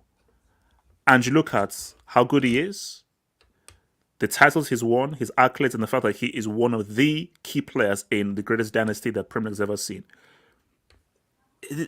Wouldn't it be hard to argue against him being the greatest Premier League midfielder ever if you just take everything into account?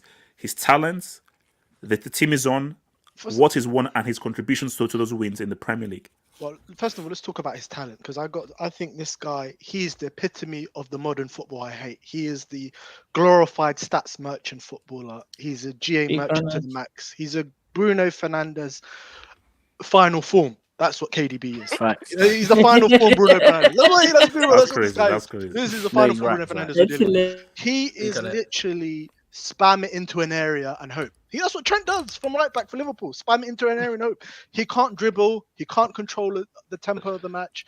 He's not a genuine midfielder by any metrics. He can't dribble with the ball. He can't get out of a press. You know, he looks like an African uncle on the pitch when he's running around now. He's got he sticks out. I'm African, by the way. I'm African. But so friendly fire. But he stands. The guy on a technical level doesn't even sniff top 10 of Premier League midfielders. From a technical level, he doesn't even have the ability to get close. What is technical midfielder? Like, so technical midfielder, I'll tell you some of the ability to press resistance. How good are you at being able to beat a press? Your types of passes. Ricardo. KDB is not on the same technical level as Scholes. Stop it. He's not. Name me a better. He's not. Because passing, you have to have a level of technique to pass the ball. Like But when we talk about press, everything encompasses, and I think a very key part of being a midfielder is press resistance. And KDB he's like a front foot player. He needs space. Get the ball, run with the ball, hit it quick and everything. But in terms of, can you control the context of the game, control the tempo of the game? There's a KDB reason can't Pep do that.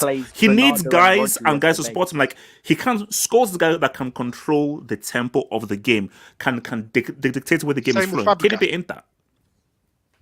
So all of these are fundamental. All of these are fundamental for you to being a great midfielder. And Kevin De Bruyne lacks in so many areas of these. Is he fantastic with both feet on finishing? Absolutely. You know, you sort of put the ball across to him near the D of the box. He's going to smash it on either foot and get you a GA. I've got no doubt about that.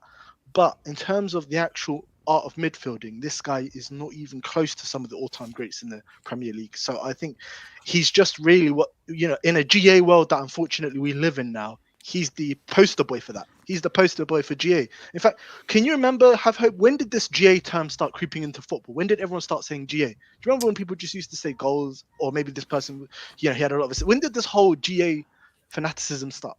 I think it was social media. I think with social media and The football rising, internet, and I think with yeah. more stats being used, and also like SofaScore, who scored became a lot more popular. That's when GA happened. I think it was pretty much the boom of football YouTube. Right. And guys like, hey, my guy's the best because of boom, boom, boom, boom, boom. So on social media, you can now put in all the numbers, say, hey, this guy's the best because of why. And you can, so rather than actually sitting there and actually explaining qualitatively why a player is good, you could just put out a tweet with just numbers. And you're like, no. Ronaldo started it. Yeah, it's true. That's not how football works.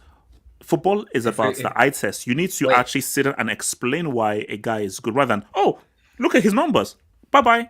And that's literally what they do with Kevin De Bruyne. They literally just look at his numbers and just tell you, oh my God, this guy, he's been amazing. When you look at some of his performances, they're consistently shocking, but he gets a goal or an assist. Similar with Haaland. He drops stinker after stinker. But like today against Crystal Palace, he gets himself a goal. So people just look at that and say, oh, there's no way you're comparing KDB to Haaland right now. No, I'm just talking about in the GA era. This is what these are. I call them GA. They're GA footballers. They're GA footballers. He's not GA. So, quick question. And you know what? I like that term. And you know what? I like that. Should we just call KDB? Is KDB a GA baller? He is absolutely he's a GA. That's literally what he is. Somebody in the chat called him a super saiyan Bruno. Yeah, that's what he is. Like, No, yeah, Bruno in his final form. Cole, I know you're in the background. I'll deal with you afterwards. I'll deal with you afterwards. Wait, let your fellow Chelsea brother. No. I'll deal with you afterwards. What makes someone a good midfielder? What makes someone a good midfielder? So what makes them a good midfielder? It's GA. Wait. It depends. Is he attacking midfield, central midfielder, or DM? Yeah, but so when you say he's the greatest midfielder of all time, what are your metrics for saying that? So for me, you need to be able to have fundamentals as a footballer. So your ability. He does have fundamentals. He does not. Oh my God. He does, but no, he has basic. Okay.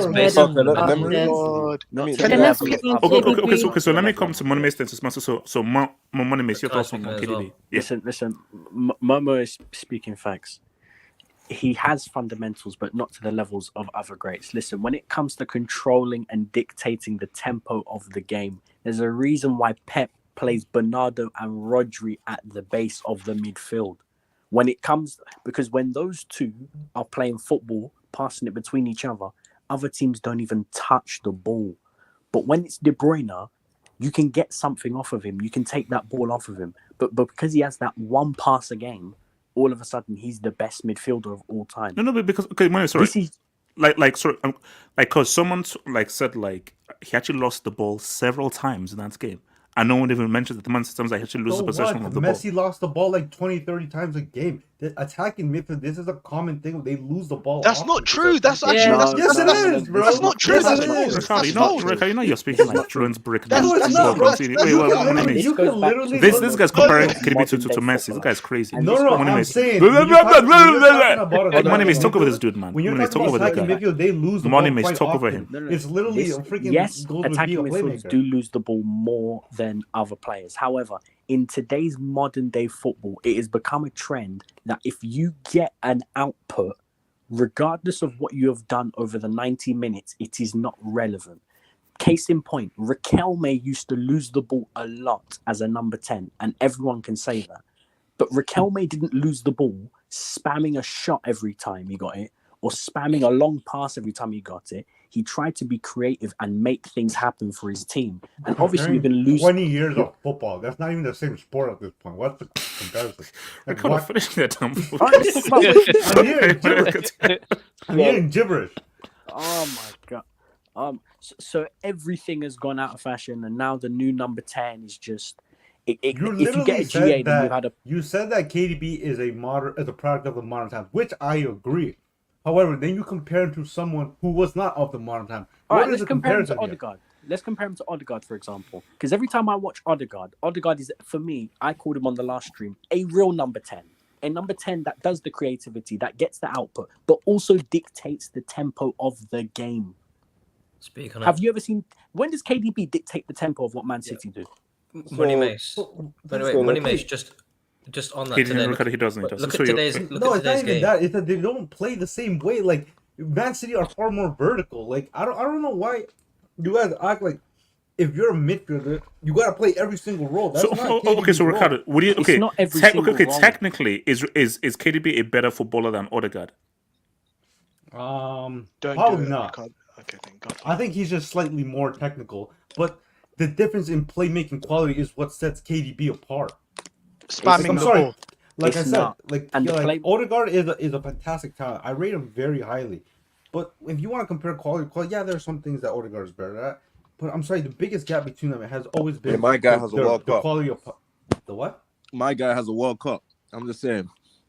Who is that? McAllister. Oh, okay. World Cup. Okay, so what's okay? So Samasi, so what are you saying about KDB? I don't know. I think Ricardo is not all wrong about KDB. He's a great He's a great passer. He's a great attacking midfielder. Can he dictate the game? No, but that's not his skill. He's not. He's more of an attacking midfielder. But is he the best midfielder in the Premier League? No, because there's Goats, there's Lampard, there's even Gerrard. I think is a better midfielder, even though he slipped. Speaking it. Bro, if you don't have one Premier League to your name, you can't enter these conversations. I'm sorry. Yes, I have to say that. That's for all the Liverpool fans in the chat.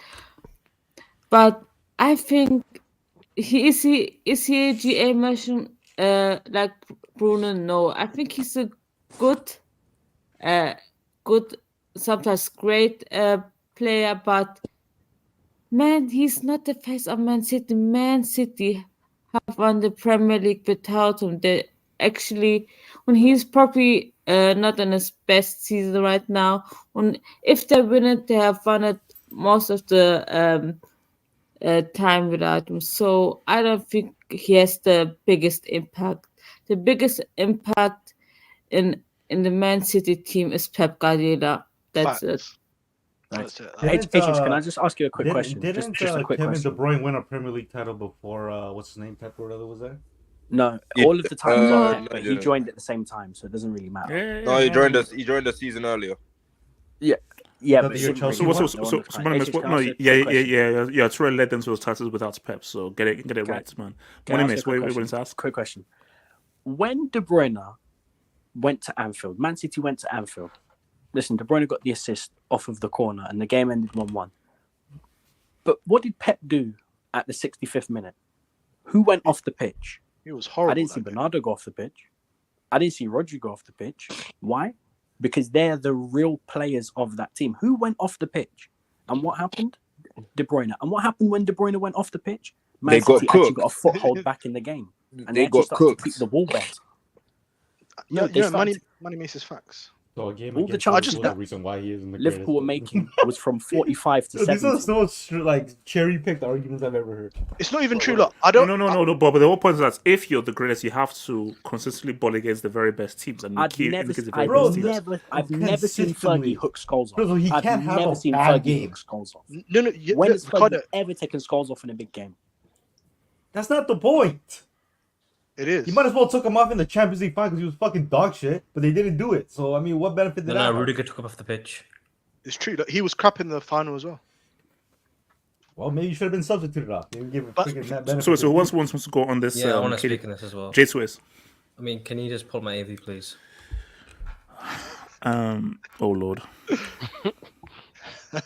Wow. Oh wait. Sorry, wrong one. That's crazy, bro. That's crazy. 8-8.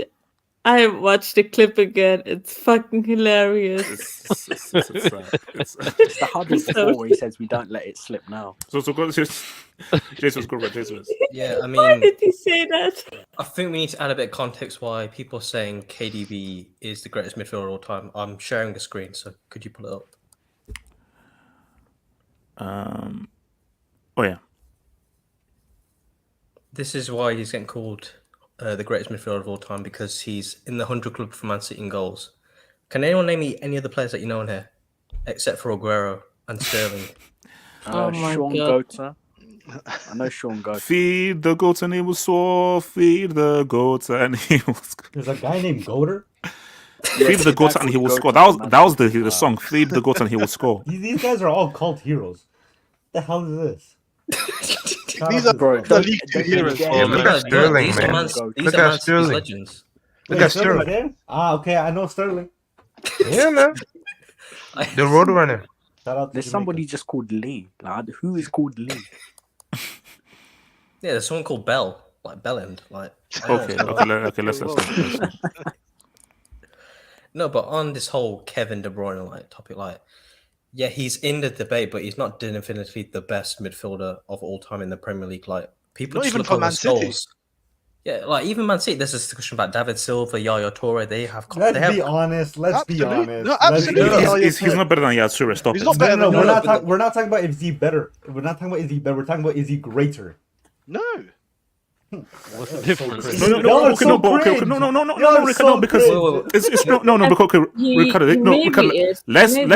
Ricardo, let's be real. We already know how good Yaya Toure is as a talent when he was over City, and he arguably led them to those 2 league titles. Has KDB ever led City to a league title? No. Leave that to the Man City fans to tell you, bro. I'm not a Man City. No, he has. Wait. What are you talking about? No, Ricardo. That is no, Ricardo. You sound stupid saying that. No, because football. Because football is full football. We all are right now. I'm just trying to give the guy credit he's due. You guys are discrediting him like crazy right now. Y'all are saying that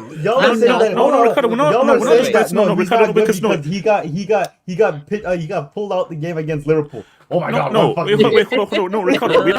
Ricardo, we're not discrediting him at all. Because we're saying arguments for greatest 100% is your talent, which we know he has, and also your titles and your contributions to those titles. So my thing is, let's keep it with the greatest. Yaya Toure, everyone agreed that it is arguably the 2 best seasons ever seen by a midfielder, specifically an attacking midfielder in what he did. I agree. So my thing though is, did KDB ever do for City what Yatsuri did for City in those 2 seasons. And my thing is that 17, 18 was pretty damn good, man. So let's just even say he hasn't, okay? He was great for those two. Yaya Toure was instrumental for those 2 seasons. Yes. Are we gonna sit here and you said he may have? So you didn't even make a definitive statement that he was the reason that they ended up winning. He led them. You said he was a big contribution. I agree. Oh no! Wait. Yeah, Yaya led them to those two league titles. Okay, well, see now, okay, don't flip flop now just to try to prove a point because you just literally said a minute ago that he was arguably. Is he or is he not? He is. He led them to those 2 league titles. Regardless, if it's just 2 seasons where he led them definitively, KDB has been instrumental. Maybe all but 1 title they have won in the Premier League. Not even mentioning all the shit cups in between. They still count for something. Okay. How much stake are you gonna put into 2 league titles when a guy is part of a massive dynasty and he's contributed to like majority of them but 1 league title? There's a certain point where the expression is more so. At what point does the candle being lit longer outweigh how bright it has been lit? If you're just giving me 2 years, I mean, okay, cool, but but Ricardo, you know me, I'm a guy about what did you do? 16 years. Yeah, because that's why I'm a Dino guy. Like I'm like, how good were you at your even if it's for a short term, how good were you at your very best? So okay, but Jesus. But the whole thing Ricardo said about Paul Scholes, but then he has also had one of the greatest in Ryan Giggs.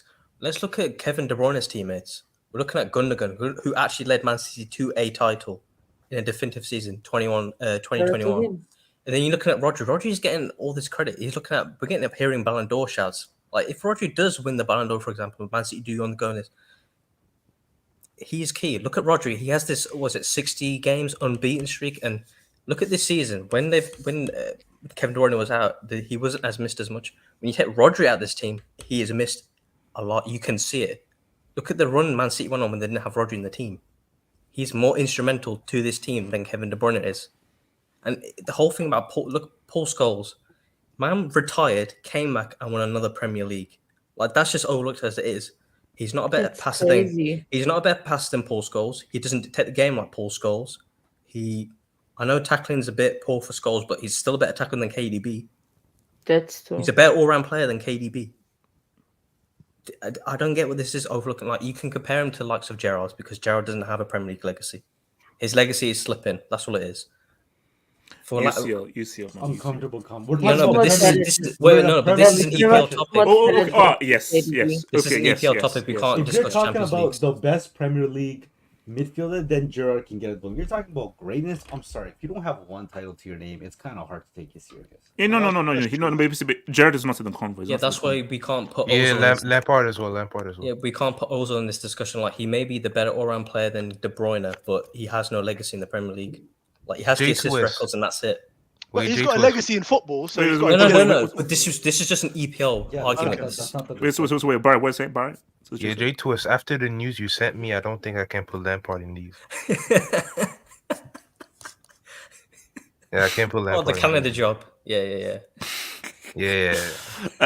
Okay. So who else wants to go on this whole KDB thing that's not spoken?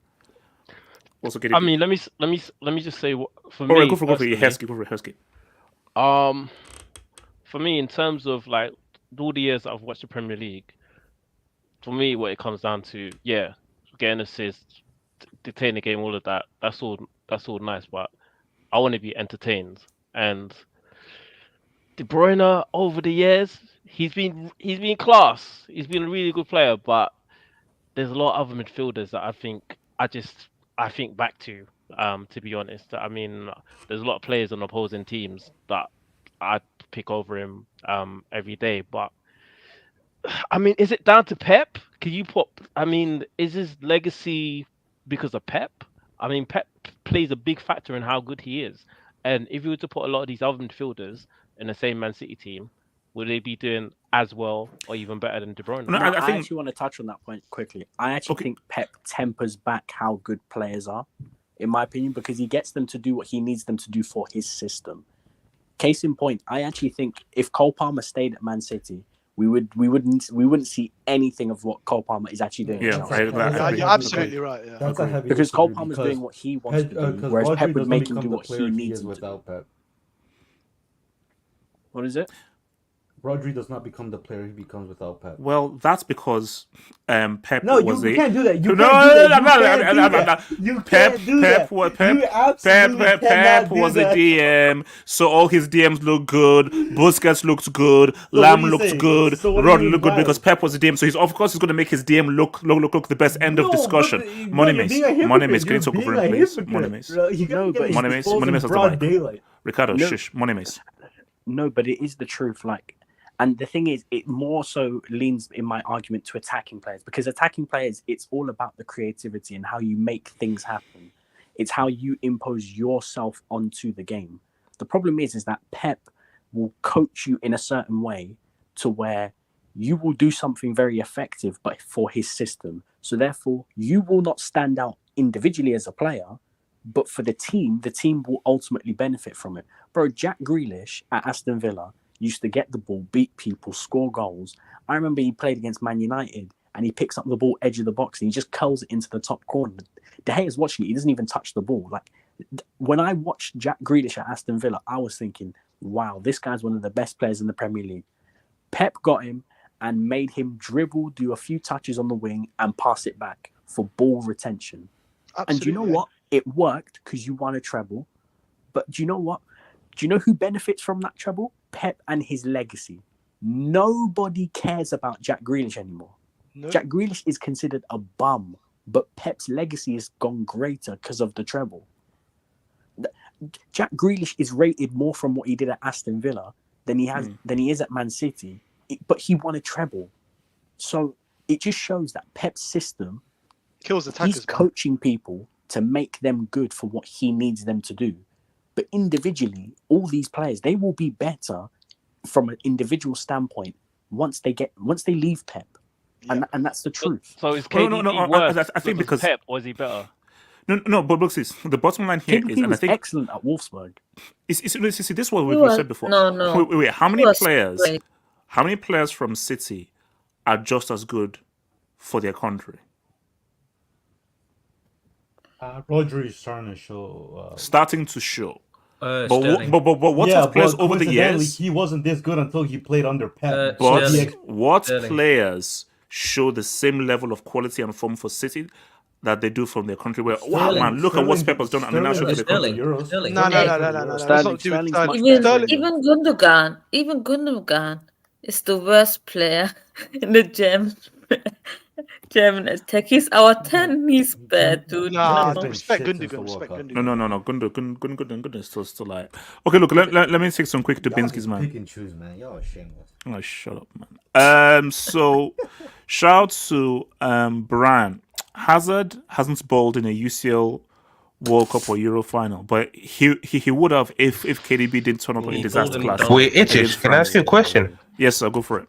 Why does how did you rank him at that time? The third best player in the world. What does he need like a Robin to save his ass? He's Batman. You should step up. No, but it's a team game though. And with it, no, team game. No,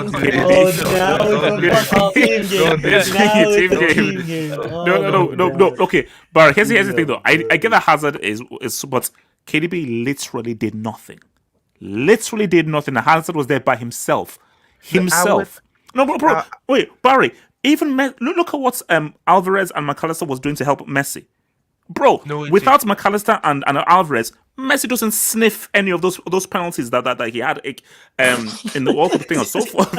So trust me, bro. I would take that argument seriously, but when I see your Mbappe agendas and all this, that's where Mbappe is getting dunked on by a 16-year-old prepubescent. No. Shout out to Fair. Don't let that happen. Do not let that happen. KD, shut up. KDB groupie is telling me he's better than. Wait, how good was it done, really? If we're gonna have that discussion. We're being honest. Ricardo, I'm about to throw you out, so keep picking your words very carefully. I don't agree. But No, Ricardo, no. There's no buts. I don't agree. Full stop. That's it. End it. You're lucky End it. that bald spot The was problem with pre-social Zidane is media. that he didn't care enough about be sport. fair, Oh, he didn't care. Oh my god, if No, he it's the cared. truth, it's the truth. If he cared, oh my god, he would He's be like, the greatest of all he's like time. he's like what Pogba fans think Pogba actually is. No, he was just inconsistent. He was just ass half He the time. headbutted a guy in the World Cup final, mate. Like, But every single big game. Oh he was please! great. It was come on. He had to, bro. Nah, That's what I'm saying. Wait, hold on. So Hamsi, has ass had a good CL knockout performance? Full stop. Name one performance from the top of your scalp.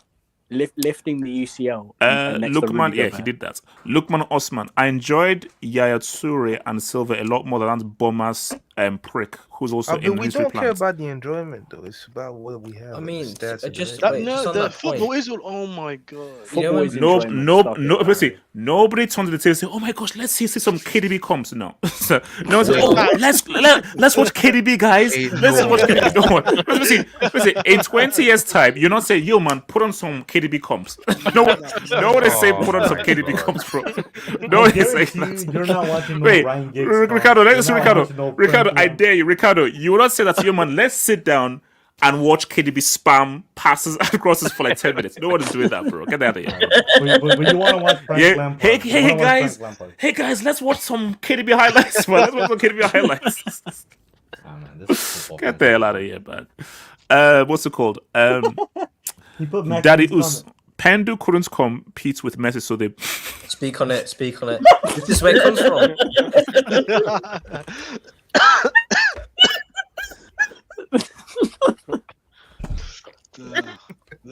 I'm sorry. You know, You have to say me the top of the Wait, man. okay, so hold up. Are we saying? Wait, hold up. So, are we saying Cristiano fans are to blame for this? Yes. After the I haven't heard 91 Pendle started. in a while, man. After the Haven't heard 91 Pendle goal in a minute. season, then they started comparing the two. I'm gonna be dead GA. ass with you. Ronaldo is the biggest beneficiary of the stats era. I'm gonna just put it out. That's true. Respect to him, though. Respect to him. Daddy Us, KDBGA, but McBellingham is Ballon d'Or concerned. No, he's right. No, he's right. Can I he be? is Wait, right can I wait? Can I just quickly speak? Yeah, on this? Momo, go for it. The newest, my next agenda is now against this guy Bellingham. He's the new KDB. Oh my goodness! Did you watch him against England for Brazil? This guy dying on the international. Shut your goddamn ass up. No. The problem is England have forced him to be a number 10, I but was he's not a right. natural number 10. Have you seen? No. Do you know that this is? You know he's a 20-year-old. I don't care. He's how old 20. He is. Why do people use the age excuse? If you're good, if you're old, if you're good enough. No. Because one person is 20 playing for Real Madrid, another guy is approaching 40. If you are a pro and still footballer, hasn't you're old played enough to in, get especially holding in a major final. Momo, the worst GA that's coming out of this is actually Cole Palmer. Because look at those comps, they're shit. It's just penalties. Wait, let me just get on to Bellingham. Bellingham, this guy, first of all, he can't even. He tries these basic dribbles he can't complete. He's getting in everyone's way.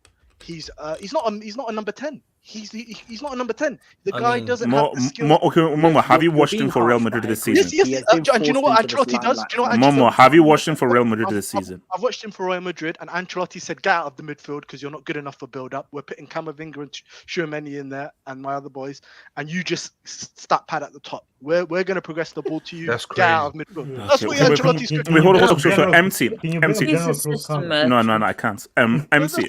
94% pass accuracy. Tempo of the game. I'm so smart. MC, have you paid back your guys after you got dunked to the night UCL final 21, bro? Pay back your guys, man. Blaze 8. These Hamza level frauds now wants to talk about where GA came from or controlling the tempo, but when it's Havertz, it's all about his non-pens against Parma. You know that's a joke. It's a joke. Obviously, Palmer is better than Havertz, but I'm just trying to get over. I'm just trying to get under HH's skin. Do we know that really? Momo. Oh my god! Yes, we know that. Momo. Yes, we know that. I'm just trying to get that. Okay, just chill. No, Momo, just chill. Let's vibes. Manu fan math. KDB is GOAT unless it's a Manu star. What? Is this guy retarded? Wait. Hold on. Okay, let's not use the R word. Wait, All right. is J2S back to being a United fan?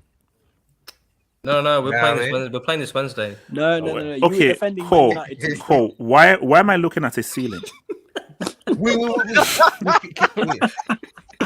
Wait. Okay, so Cole.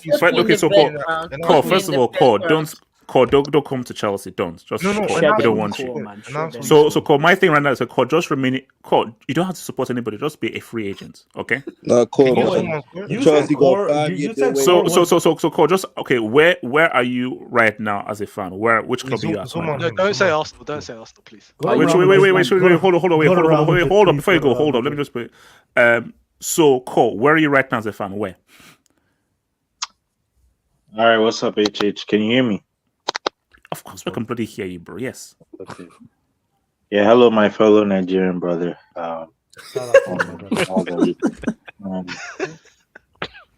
Cole, which club are you bloody at, man? Hurry up the F up, man. We have a show to do. It's a big reveal.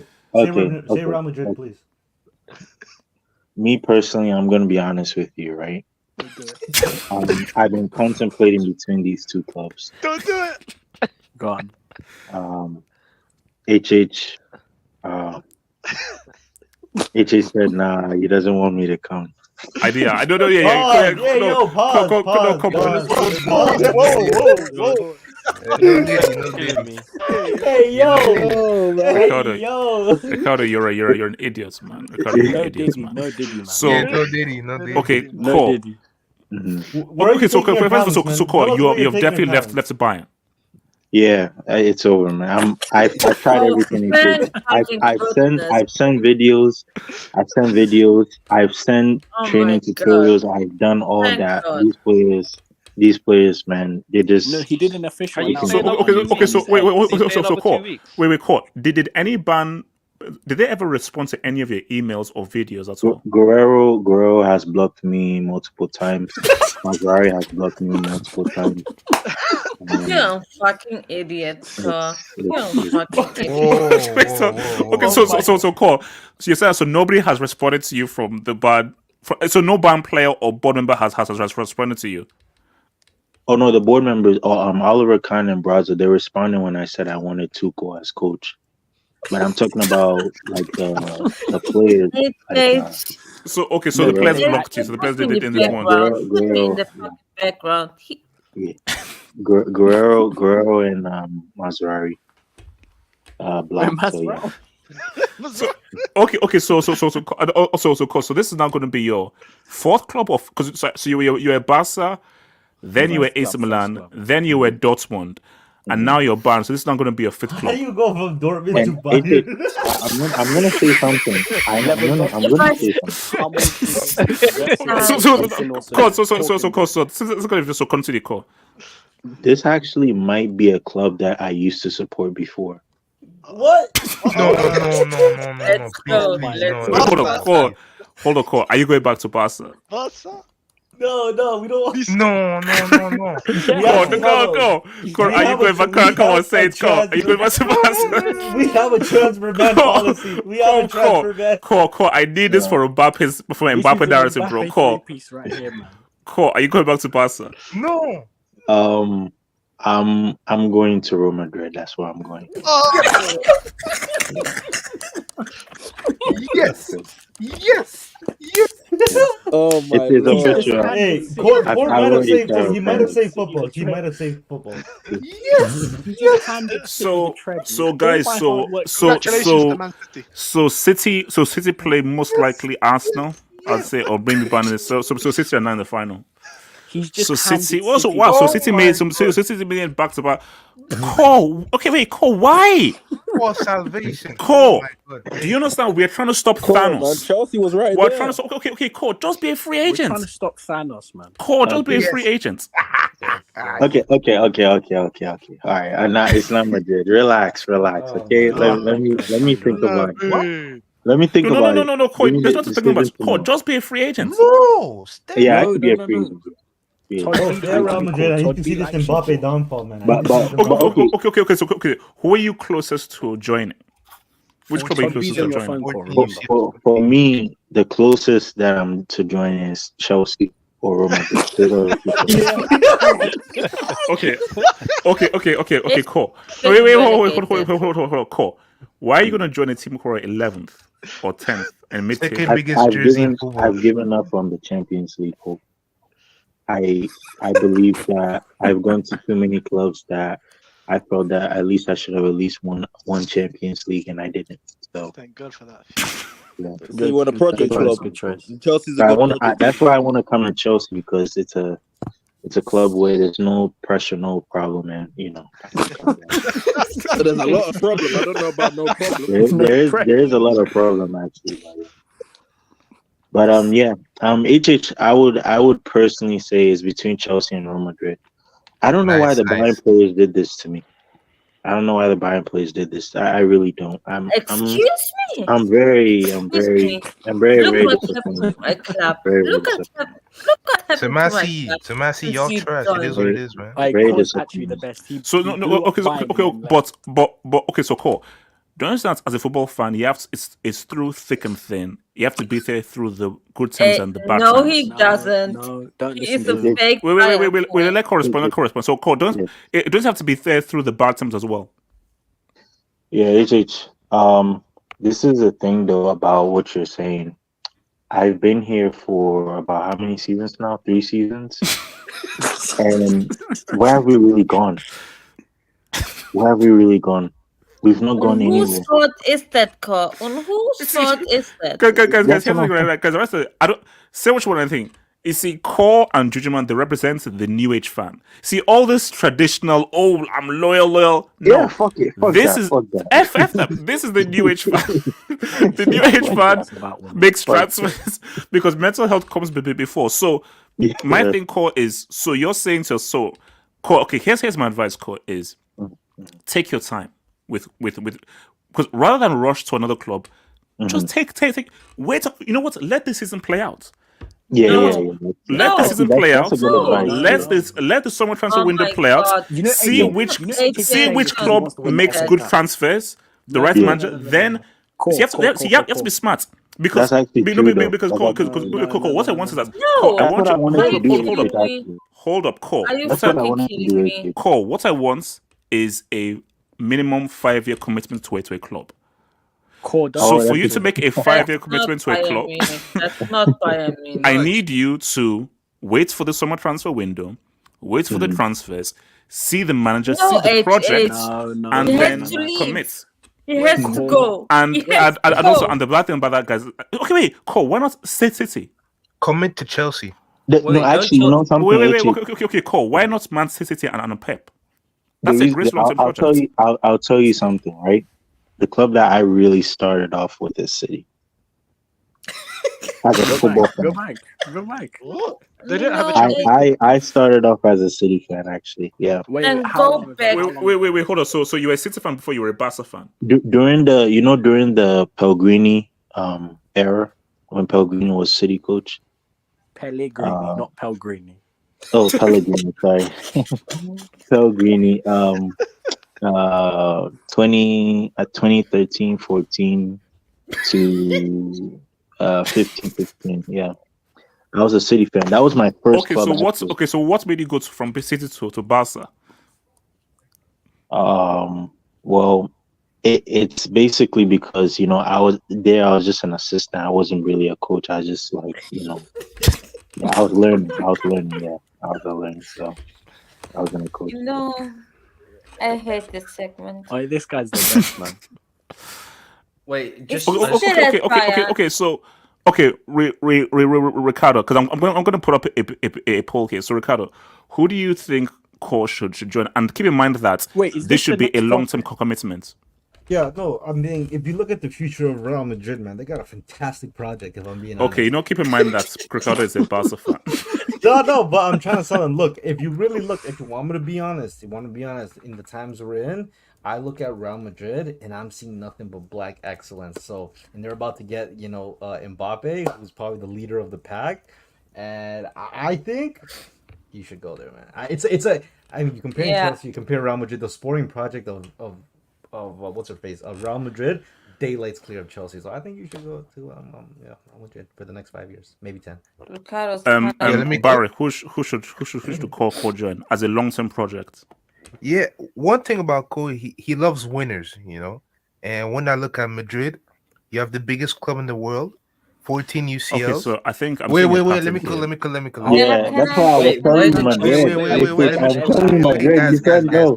You said no. I'm telling you Madrid. Cole, Ricardo, and Barry are Barca fans, so they want Real Madrid to suffer. So of course they want to go to Real Madrid. Okay, wait, hold on. Barry. No, I support football first. I support football first. Nah, so Brothers FC, you have Mbappe, you have Vinny, Rodrigo, Camavinga, Davies. He's Ghanaian, he's half Ghanaian also, so that's a plus. Barry, Brothers and they have FC 14 UCLs. So, you know, like I don't know why you would go Barry, to that. when you look at Core's face, don't you just see a face of a winner? I think. Yeah, man. Like, bro, 14 UCLs. What's up, man? Bro, I just want to see how HH. Hold on, Cole. I just want to see. You want to see out? Yeah. Second heaviest jersey in the world. No, wait, hold on, Cole. Cole, if you want to see City. Cole, wait, hold on, Cole. If you go on loan to City, Cole, here's my thing. Do a loan from now to the end of the season, and then you can do it. No, seriously, Cole. If you go on loan to City, you're getting there's a very good chance you're going to get to your CL. Do a poll between City and Real Madrid. Do a poll between City on the chat, and let the chat vote. Let the chat vote. If the chat votes, then I'll pick them. I'll pick whoever the chat votes. I have a question. Streets, you guys are pricks, man. Streets, come on. Streets, come on, guys. Streets, come on. Streets, come on. Let's change this. I have a question. I'm going to wait until it gets to 100 votes. Streets, come on, guys, come on. People, Streets, I need you to vote, and guys, vote for City, please. There we go. Streets, that's what I'm talking about. Streets, let's go. Let's go. Streets, let's go. Come on, guys, vote. Streets, let's go. Streets, come on. Guys, Streets. Can I ask something? Who keeps voting for my guys? Streets, what are you doing? Yeah, man. Thank you. Streets, gotta make it happen, man. Nah, just Smash away since No. What are you doing? Are you leaving Bayern? Cole, are you fucking leaving? I think he should apply for manager position. This girl always just worried me with. I think he should apply for manager position. It's going to be open next season. Oh man, guys, please, you guys are assholes, man. I can actually make a case for Chelsea. Cool. I'm not revealing it. Alright, it's what you're saying. I'm saying, let me make a case for Chelsea before. Let me just make a case. Now, cool. You're a prick about it. Let me make a case. Okay, first of all, cool. Think about it. You are an up-and-coming coach, right? Okay, Chelsea are a club that give up-and-coming coaches that are actually, that can win things, chances. Look at someone like Frank Lampard, for example. Like, no experience whatsoever. Managing whatsoever. I just want to see like my whole friendship. Let me tell you something. I'll never recognize this guy as a Chelsea fan. You realize that, though. You think Prison FC would take this guy? Cool. And the thing is, what HH says, Chelsea are the legitimate UCL champions. Chelsea are the legitimate UCL champions. Facts, man. You know what I mean? I honestly think it's either City or Real Madrid because, like, that's the only place you could get a CL from. You can get a CL Chelsea has a projected UCL. There's a projected UCL. They call it XCL, expected Champions Leagues. Cool. City have one UCL. Chelsea have exactly the second. Real Madrid have 14 heaviest jersey. Real Madrid have 14. Second heaviest jersey. I mean, look, like for me personally, this is the thing, guys. Like, did Real Madrid make Prime Messi cry? No, they didn't. No, but the thing is, I don't care about that. I care about just winning the damn bloody trophy. Yeah, and Chelsea will do that. Chelsea got UCL. Yeah, guys, you guys are trash. I saw a Twitter poll, and everyone voted for Chelsea on Twitter poll, man. You got to respect the fans. Okay, hold on. Let me take something. Dubinsky's man. Shout out to Josh Rodin. Lads. What the hell? Oh god! But he doesn't. But he doesn't speak any Spanish. The La decision. Yeah. Daddy Us. If Cole is spoke smart, very like him, let him. What are you talking about, bro?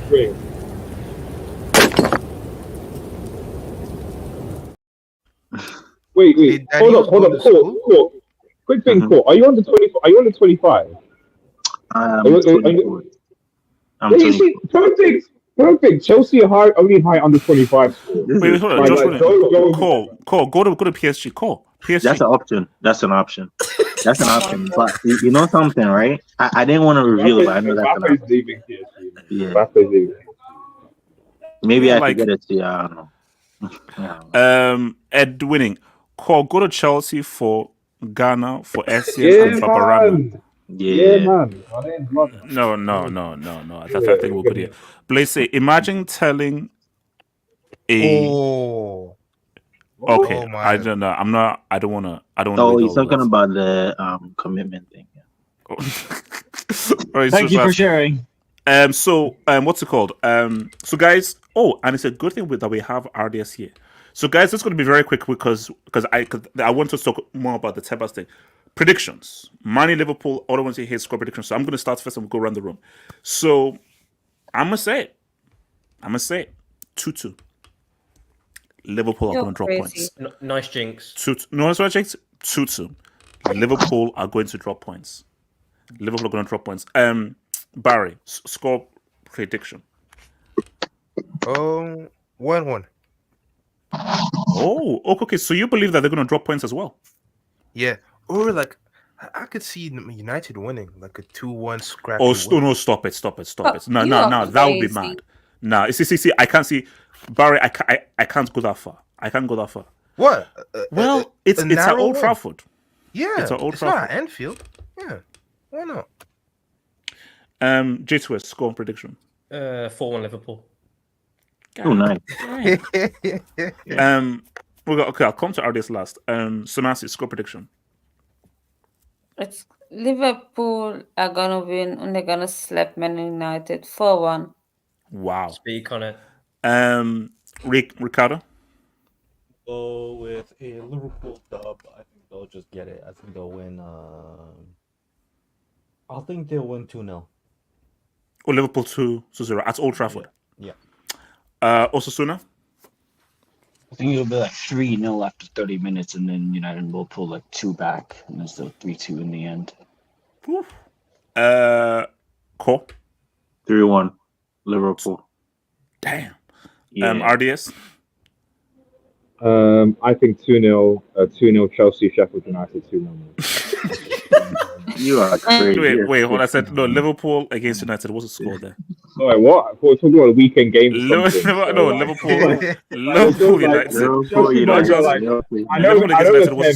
the 10, but they can't stay. Chelsea can't stay 10. I mean, come on, this is a big problem. Can't. Where's the Blue Lions?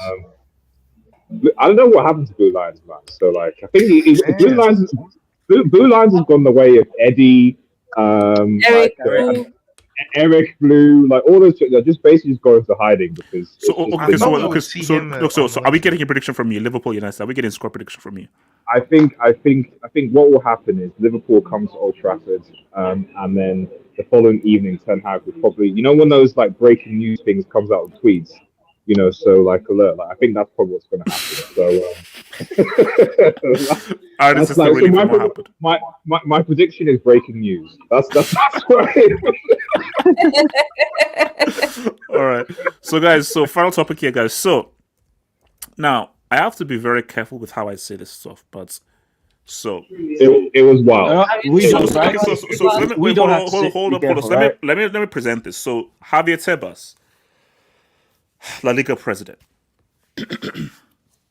So obviously he's talking about football and football streams, people leagues losing money because of guys watching streams on legal streams. He said that watching football streams illegally is a crime similar to buying cocaine Oh my god. and looking up child sex. That's what I'm gonna say. What? So I did a video on it. It went wild. You see, for me, I think we can all agree that Tebas is a psychopath for even saying this, though, because I want to talk about a much larger point, which is about football subscriptions, how expensive it is to watch football, and how do we? Because I'm a problem solver as to how do you solve a situation where a majority of people watch football through so-called legal streams. Yeah, NordVPN. But NordVPN doesn't help you get there. No. I'm saying like. Yeah, you just get it. Okay, Like, cool. Thank you, cool. Just cool. You know, we're not trying to get caught by the CIA. Oh yeah, so cool. it's What subscription do you use for NordVPN? Cool. No, cool. Just say nothing. So Ricardo, what's first of all, Tebas, what was he thinking, and how do you cure football streams? I'm watching football for free because it's too expensive. Look, he's a fucking idiot. Like, I'm sorry. It's like that's just a stupid point of comparison. Like you could have done it without the CP. Like there was no. Yeah. No, Ricardo. What I don't understand is that like because he says specifically searching for. So I'm like, how do you did know you search the it? results are? Yeah, he did it. That's He more did it in concerning. the context of searching for. I mean, like, look, it is a crime in itself, but it doesn't need to be compared. No, right? Doesn't need to be compared. Like, it's just like the funny part is that he said it like, oh, I need to make this comparison because it's relevant, or if I don't say it, the people who I'm addressing it to won't understand it. No. I think bingo. I think he wanted people to be like, oh, because he wanted to show how much of a crime it was. But you picked such extreme crimes, and you picked a crime that is arguably the worst crime you can actually commit. Bro, buying coke, I get the buying coke part. I can understand, but the CP, bro. I mean, that's just like unnecessary. But yeah, Ricardo, in regards to, I mean, there's not really much to say, bro. Tebas, what's the other guy's name? Rubiales. The Spanish version is cooked, man. But like, when it comes to all these prices, like, look, I probably don't have the most sound opinions because I'm gonna be honest. I hate if I'm offending any one of you guys. If you pay a subscription to watch sports in big 2024, I don't know what the fuck you're doing with your life. I haven't paid for a channel that plays football in God knows how long. I don't think I ever did. My parents were probably the last ones to pay for that type of channel. I've never paid for a UFC event, and I never will. I'd much rather be like a minute or two behind a sporting event than have to see it live. I mean, there's no point. There's no net benefit. Bro, I'm gonna be honest, man. Like, what is the point? Like, so can you say what is the point based on how expensive it is? I mean, sure. I mean, it seems like it's just a wage of war of buy our product within the leagues. But at the end of the day, like, you just, in my opinion, the only solution I have is just hitting them where it hurts, and it's obviously their pockets and not subscribing to these stuff, right? Because as long as you do it, but unfortunately consumers tend to be very stupid, they're gonna know, oh no, we have the best product. At least this is what the Premier League can say. We have the best product. Like, obviously they're gonna buy it. We don't even care how dumb these fans are. They're gonna pay for it because they want to watch it. What does Spain have to show for it? They only got Barcelona, Real Madrid. That's their saving grace. But I mean, who pays for a Bundesliga subscription unless you're German? Like, I'm sorry, respectfully. I'm paying. Who's paying for the Italian league in 2024? I can understand the NBA. Okay. So here's the thing. So I think someone actually suggested this, and I'm different. So someone said that I would pay £20, $20 or €20 a month if I got in HD every single football league in the world. For me, I would for me, I would pay that if for $20, €20, £20 a month, and in HD, full HD, I get to watch every single league globally in the world. I would do that. But if you give me a fee just for one league and only a few matches of that, nah, that's stupid. Yeah, no, In that case, yes, I would agree with you. I'll pay 50 just because I mean I watch multiple leagues. I don't know how much leagues you guys watch. I watch South America as well. So in like that would be incredible value. And Because I mean, because again, I said again, like growing up, there used to be this program called World Soccer, which literally it was called World Soccer, so literally it would give you highlights of leagues of globally in South America, in Asia, in Africa, in Europe, everywhere, and just show you highlights. So literally you had like a good global view of football on a global scale. But now everything is so fragmented. So if I had a one-time fee for access to football on a global scale in South America, in Asia, in Africa, in Europe, I'll pay it. I don't know if this is worldwide, but for those who don't know, I'm gonna put you on game. Some people probably do know this. I don't know if you're paying $50 or $15. I heard somebody say, but I have it at home. It's called IPTV. I'm sure some of you guys know what that is. Yeah, I've heard about it. Yes, sir. Yes. You can watch Lifesaver. bro. I can watch like whatever's going on in Pakistan, whatever humanity crisis is going on there. I can watch that. Yeah, shout out Monica Lewinsky, man. I can find out what's going on in South Africa. I can watch what's north of Russia. Like I can, bro. And you pay a small fee and you can watch any sport, any league, anything. If you don't know, it's right there, IPTV. Just check it out. I promise you, you'll never pay for a subscription ever again. Can I add to what Ricardo's saying? What is it? Can I add to what Ricardo is saying? Go for it. So, not only do I believe that if you watch football by paying some sort right now that you are, let's just say, not taking advantage of resources, I would argue that if you even pay for movies or TV shows, that's the same thing.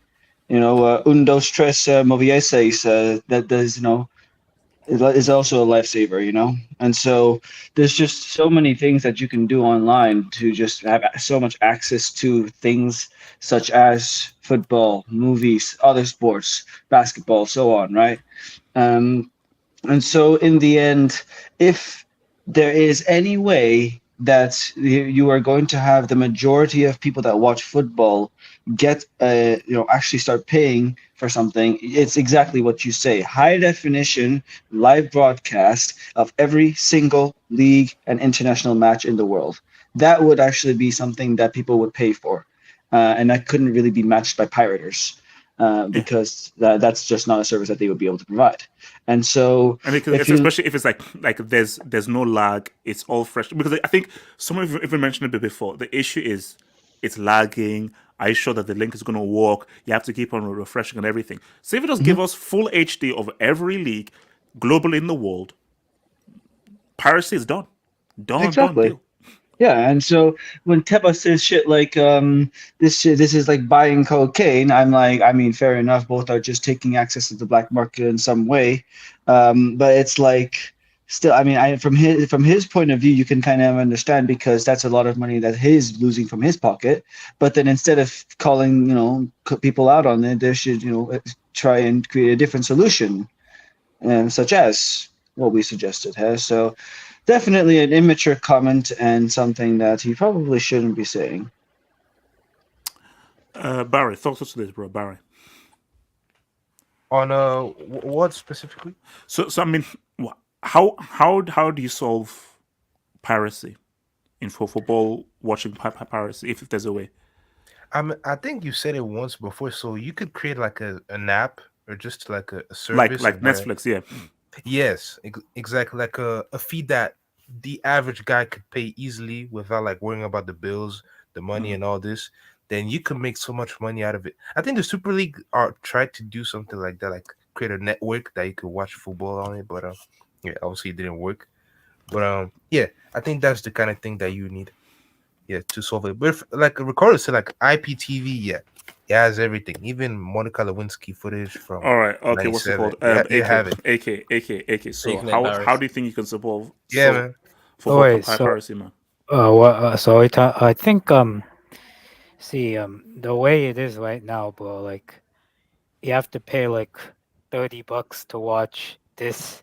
$30 have a TV service to have like some of your some of your things, and then you have to pay an extra like $5.99 for Paramount. So let me break it down. So Paramount for the year, I believe that's $49.99 with Yeah, ads. I think it's like $4.99 a month, isn't it? Yeah, $4.99 a month, or you can just pay upfront of the year, $49.99. Yeah. If you're in the UK, you have to pay £30 a month to TNT Sports. So £30 a month, $49.99 a year. Do you not see how wild that is? I mean, you don't have to in the UK. Yeah, I think personally, I think I agree. I think if you have like a centralized like service that streams a lot of like games, like from the Premier League, from La Liga, from Serie, but it doesn't need to stream everything related to football, but just like the top leagues that people watch, Champions League, the Europa League, and like the domestic cups, something like that, where you could have. But okay, here's the thing though. Why don't have an app that covers? So imagine if you had an app where it covers. So this is let's just call this one World Football app, and it covers live footage of every game, and every league you get a cut. So imagine the millions you would get from that one app that every football fan would subscribe to for an affordable fee. Every league you will easily recoup that financially if you're getting a set fee every single month from millions upon millions of football fans who would be willing to pay that one fee to get all live games. Because what's happening is just greed. It's just pure greed. What's happening? I don't know like the business reason behind it because it's greed because it's like Premier League wants to be able to wants to say we want to have a specific amount of money. So because we know we're the biggest, it's pure business. Because we know that we're the number one league and we're the most watched, we want to boost up that price. Why should our price be the same as Bundesliga? If I know my product is more desired than that product, I am going to raise the price a lot higher because I know that I'm more. So why should the price of my product that is more desired be the same price as this product that is less desired? It's simple business. It's unfair because we get screwed over. But if you're a business person, I'm going to raise the price over my product that I know is more desired. So yeah, I think I agree with like the app idea where it's like a centralized system where you can find it. Like my question is like, why is the price so different in the UK compared to like in the US or in Australia? Well, like I think in Australia, like the zone streams so America, like I don't because you need to something like what is the price for NFL and basketball because it's about the demand. Football isn't big in America, so because it's not very big. Football is a religion in the UK, and this is the home of the Premier League, the most popular league in the world. So because they know that people live and die for their football teams, they will raise that price up. Again, it's like you know what? It's like it's like drugs. The better drug, the price is high. so because you know that these guys they need this stuff, you're gonna raise that price high. Football is not that much in demand in America as it is in the UK. So. Okay, but I saw like in other countries in Europe, like even though it's not like really high, like I think I have some family in France. And I don't think they pay like that much for the like they usually have beIN Sports in French, and they have like what was that Telefoot TF1. They don't pay that much. It's right. Like it's again like what's it called? I know whenever I go to Nigeria, we have DSTV, and the DSTV shows. I'm not sure the show, but they definitely show Premier League, La Liga, and I think Serie as well. And it's definitely cheaper than what you get paying for Sky. Like Sky it is extortionate. Like £33 a month, and you don't get all the live games. So remember, some games get shown on TNT Sports, some games show on Sky. So for £33 a month, you're not even getting all the live games. Like, you don't get like. Suppose it's like a big game. You don't get that like free to air in the UK. You have to pay for it. Yeah, you have to. So, I mean, basically, basically, no. The only games you can watch in the UK for free are FA Cup games and League Cup games. So even they're changing that now because it's going to be. Yeah. So basically, no Premier League games are on free to air. None. There has to be some level of like legislation because as long as there isn't. they're gonna keep doing this and try to make a monopoly out of it. Because, like, for example, in South America, my cousin who came, a lot of my cousins who come from South America, they tell me, like, in Peru, at least I can only speak for Peru. Sorry.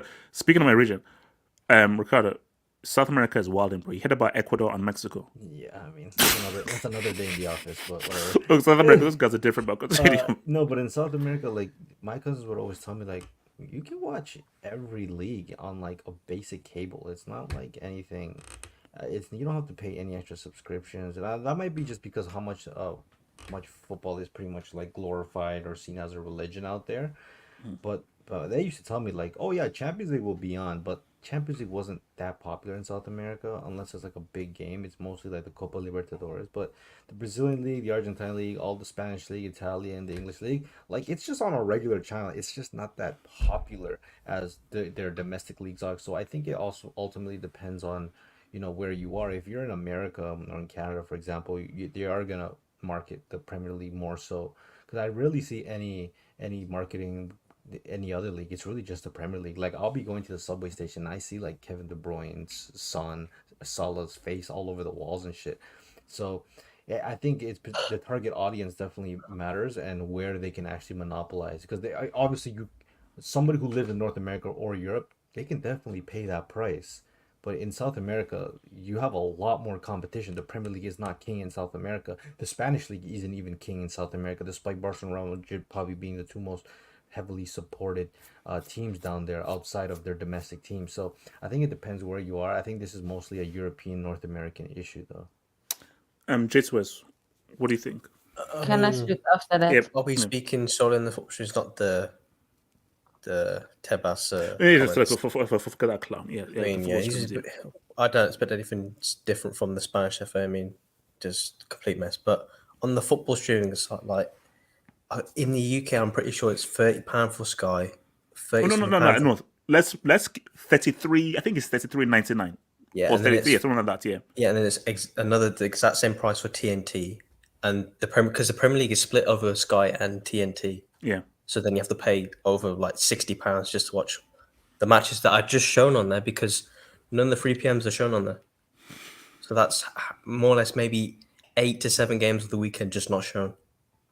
So what's the point of paying £60 a year just to get that? And then Champions League is also with TNT now, but it might be switching. And then you've also got some games that are shown on Prime as well. So you got to have Prime as well. Yeah. So that's 3 different platforms you have to pay for. But in the UK, I don't get the blackout rule. I still don't get it. Like, it even applies to foreign leagues. Like, if you want to watch La Liga at 3 PM in the UK, La Liga TV doesn't work in the UK. No. You know what? Like, what? No. It just shows you that, like, that's how you know that guys are not thinking, because when they wrote the law, they're not. You know what it is? It just shows What you. is the blackout? What is the blackout? So basically, it means that from 3 PM to 5 PM, no football matches can be shown on live TV. And Ricardo, this also applies to games not in England. So wait, hold on. So some a-hole wrote in law, no football matches, not just no football matches in England, no football matches can be screened live from No. Why specifically that time? It's because of the fans. Fans. So basically, because what they wanted in the old days. In the olden days, they wanted the clubs to be supported by encouraging fans to go to the games. But what is it to understand is how football was going to grow and how difficult it was to actually get tickets for these games. So it's not as if fans don't want to go. Fans do want to go, but if it's an Arsenal or a United, you know how hard it is to get those tickets? Yeah, but so if I want to get a ticket to that home game and I can't, so I can't watch my team at 3 PM. The last time I have heard of it, but I only heard of it because I remember there was British people complaining that they couldn't watch like the first 15 or half hour of El Clasico, and I never understood. Yeah. So, I don't know. No. Yeah. So basically, it actually stops. It stops at 5. So I remember there was one time. So it was Inter against AC Milan, and the match started at 5 PM. And they're 5 PM. So I was like 5 PM. I was like, wait, where's the game? And then the game only started at 5:15. Do you know that's false advertising? You say that a match is at 5 p.m. and I actually missed the first 15 minutes of the game because it's Bournemouth's blackout rule. Because some stupid idiots wrote the rule covering football globally that no football match can be shown. Again, it just shows you the stupidity of people. Sorry, Jesus, continue. Yeah, I'm pretty sure that was it happened early because of the 5-1 AC Milan Inter game, and then because most of the goals came in the first few minutes. So when you clicked on the stream after, you hadn't seen the goals. So it just left you in the middle of nowhere. Like also for a Clasico this season, yeah, it did happen as well. Like half the game, the first half an hour wasn't there. Yeah, you have to tune in, but obviously you use different methods. Like I use IPTV, so it's got everything. So you can just click like most of the Premier League's games that I watched are on SuperSport. Yeah. That's in Nigeria. That generally makes no sense if it's a foreign game. That's nothing to do with it's just no, because it just shows you that when you're writing laws, think about it. So obviously, the person that wrote the law, they wrote the law saying that no football matches can be screened on UK TV from 3 to 5 p.m. Now, keep in mind that, wait, no. What about matches outside of England? The law should have said no games in England can be screened between 3 to 5, but they just wrote no football games. So when it's no football games, then it covers everything, which is stupid. Yeah, it just shows the mess of what the UK, especially the UK, but they're broadcasting us because I think it was during one of the COVID seasons. They didn't show the matches, but you had to pay like a box office price. It was $14.95, so you had to pay $14.95 to watch a game. I think it was Sheffield United versus Burnley. Like, who the hell is paying £15 to watch the Sheffield United versus Burnley? Like, obviously it's going to be their fans, so they're going to have to pay £15 to watch a Sheffield United versus Burnley game. It should be free to air. It's COVID. There are no fans. It just shows you the way. I heard that they tried to make certain games, more specifically like big team games, like a pay-per-view model, and apparently it got like rejected or some shit like that. I mean, I wouldn't be surprised because that's the way they work. They want to get as much money possible because if they paid, they do the broadcast rights in the UK, so they split most of the games between TNT and Sky Sports. So they know UK customers are going to pay for both of those. So it works for them. So that's £60 just to watch their team. Because, for example, United, Chelsea, the split, it's never just Chelsea shown on all a Sky or Chelsea shown on all a BT. And even most of the games, because they're 3 p.m. games, they're not shown. No, but see, but my thing though is that why do you have issues with piracy? Because when you create such dumbass rules, because for my thing that's like, why should you have any disdain for anybody who goes the piracy route?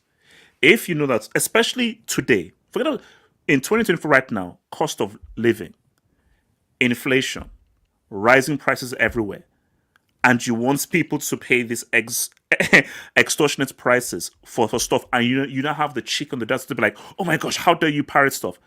Then make it affordable. Because I'm sorry, food, bills, energy, that comes before everything.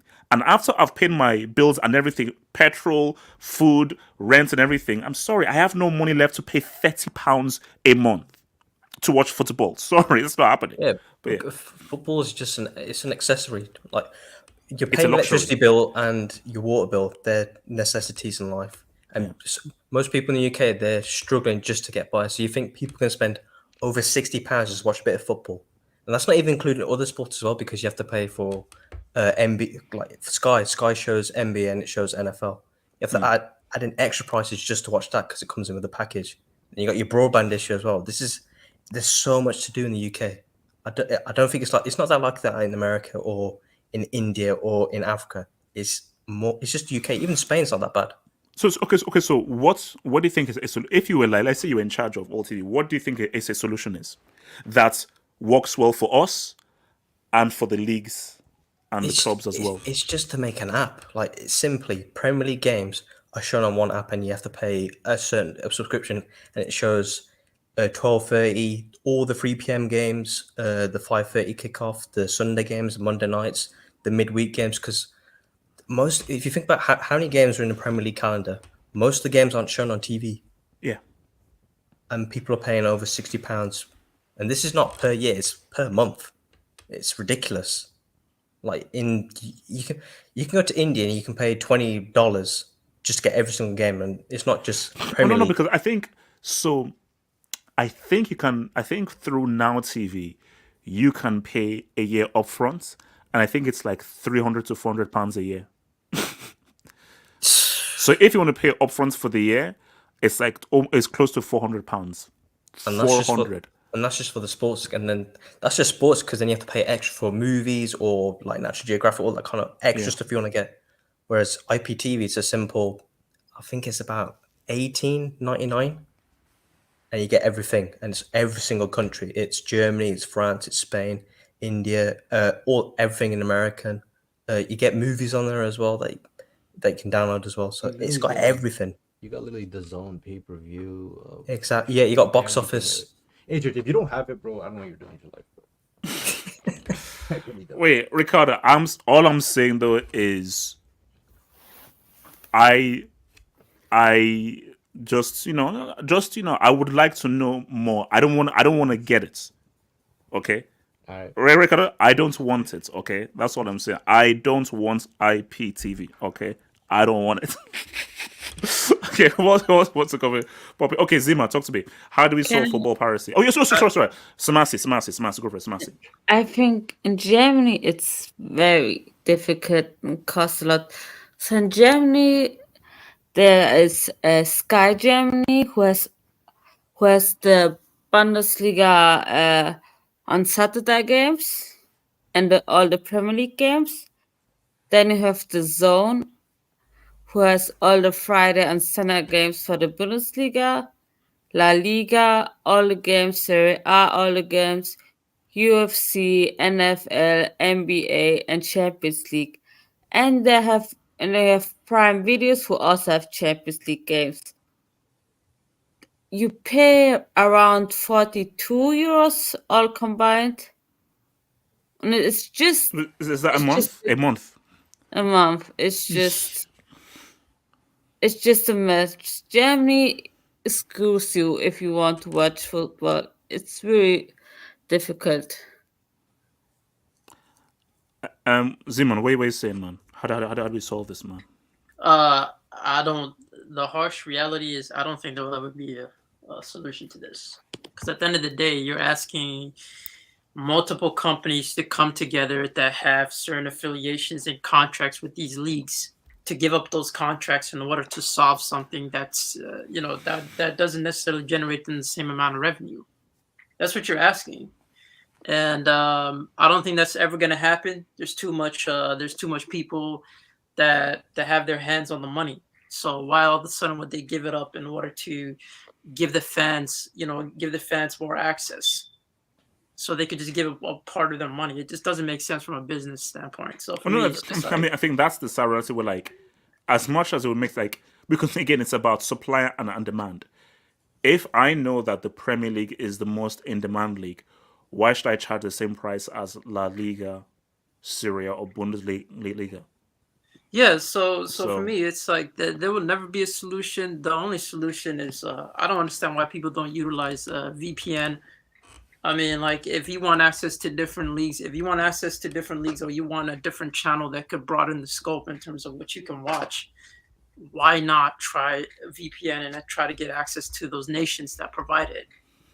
Because at the end of the day, that's, for me, that seems to be the most the best solution in terms of just saving money and having access to these different leagues. I mean, piracy is going to happen regardless. I don't know why Tebas is acting like he's getting hurt by piracy. I mean, as much as any other league. The comparisons were crazy. The age is getting to him. But I think that there isn't really a well-known solution like that. Like the NFL, it's not the same case. The NFL is held by one person. There's multiple leagues you're dealing with. You're dealing with the EPL, you're dealing with La Liga, you're dealing with Serie A. All these different leagues have different sponsors. Oh, no, I think it's not the same. It's like there isn't as much of an. It's like the only thing that will happen is if and this is hard, if a large number of people just refuse to subscribe to any of these channels, then that's them. But the issue though is that, let's say, like, because in England you can't go more than like 100 or 200 yards in England without seeing a pub. And English people and the pub are 1-on-1. and every pub is going to pay that subscription to Sky TNT Sports because they know that that is an attractive feature of you come in with your few beers, game is up on the screen. So it's going to be very hard and difficult to create a scenario here where, okay, bro, can you lessen the price and have an alternative? Because the issue is the Premier League is so damn popular. It's so in demand. And when it's in so demand, if demand is high, you raise the price. The higher the demand, the higher the price is.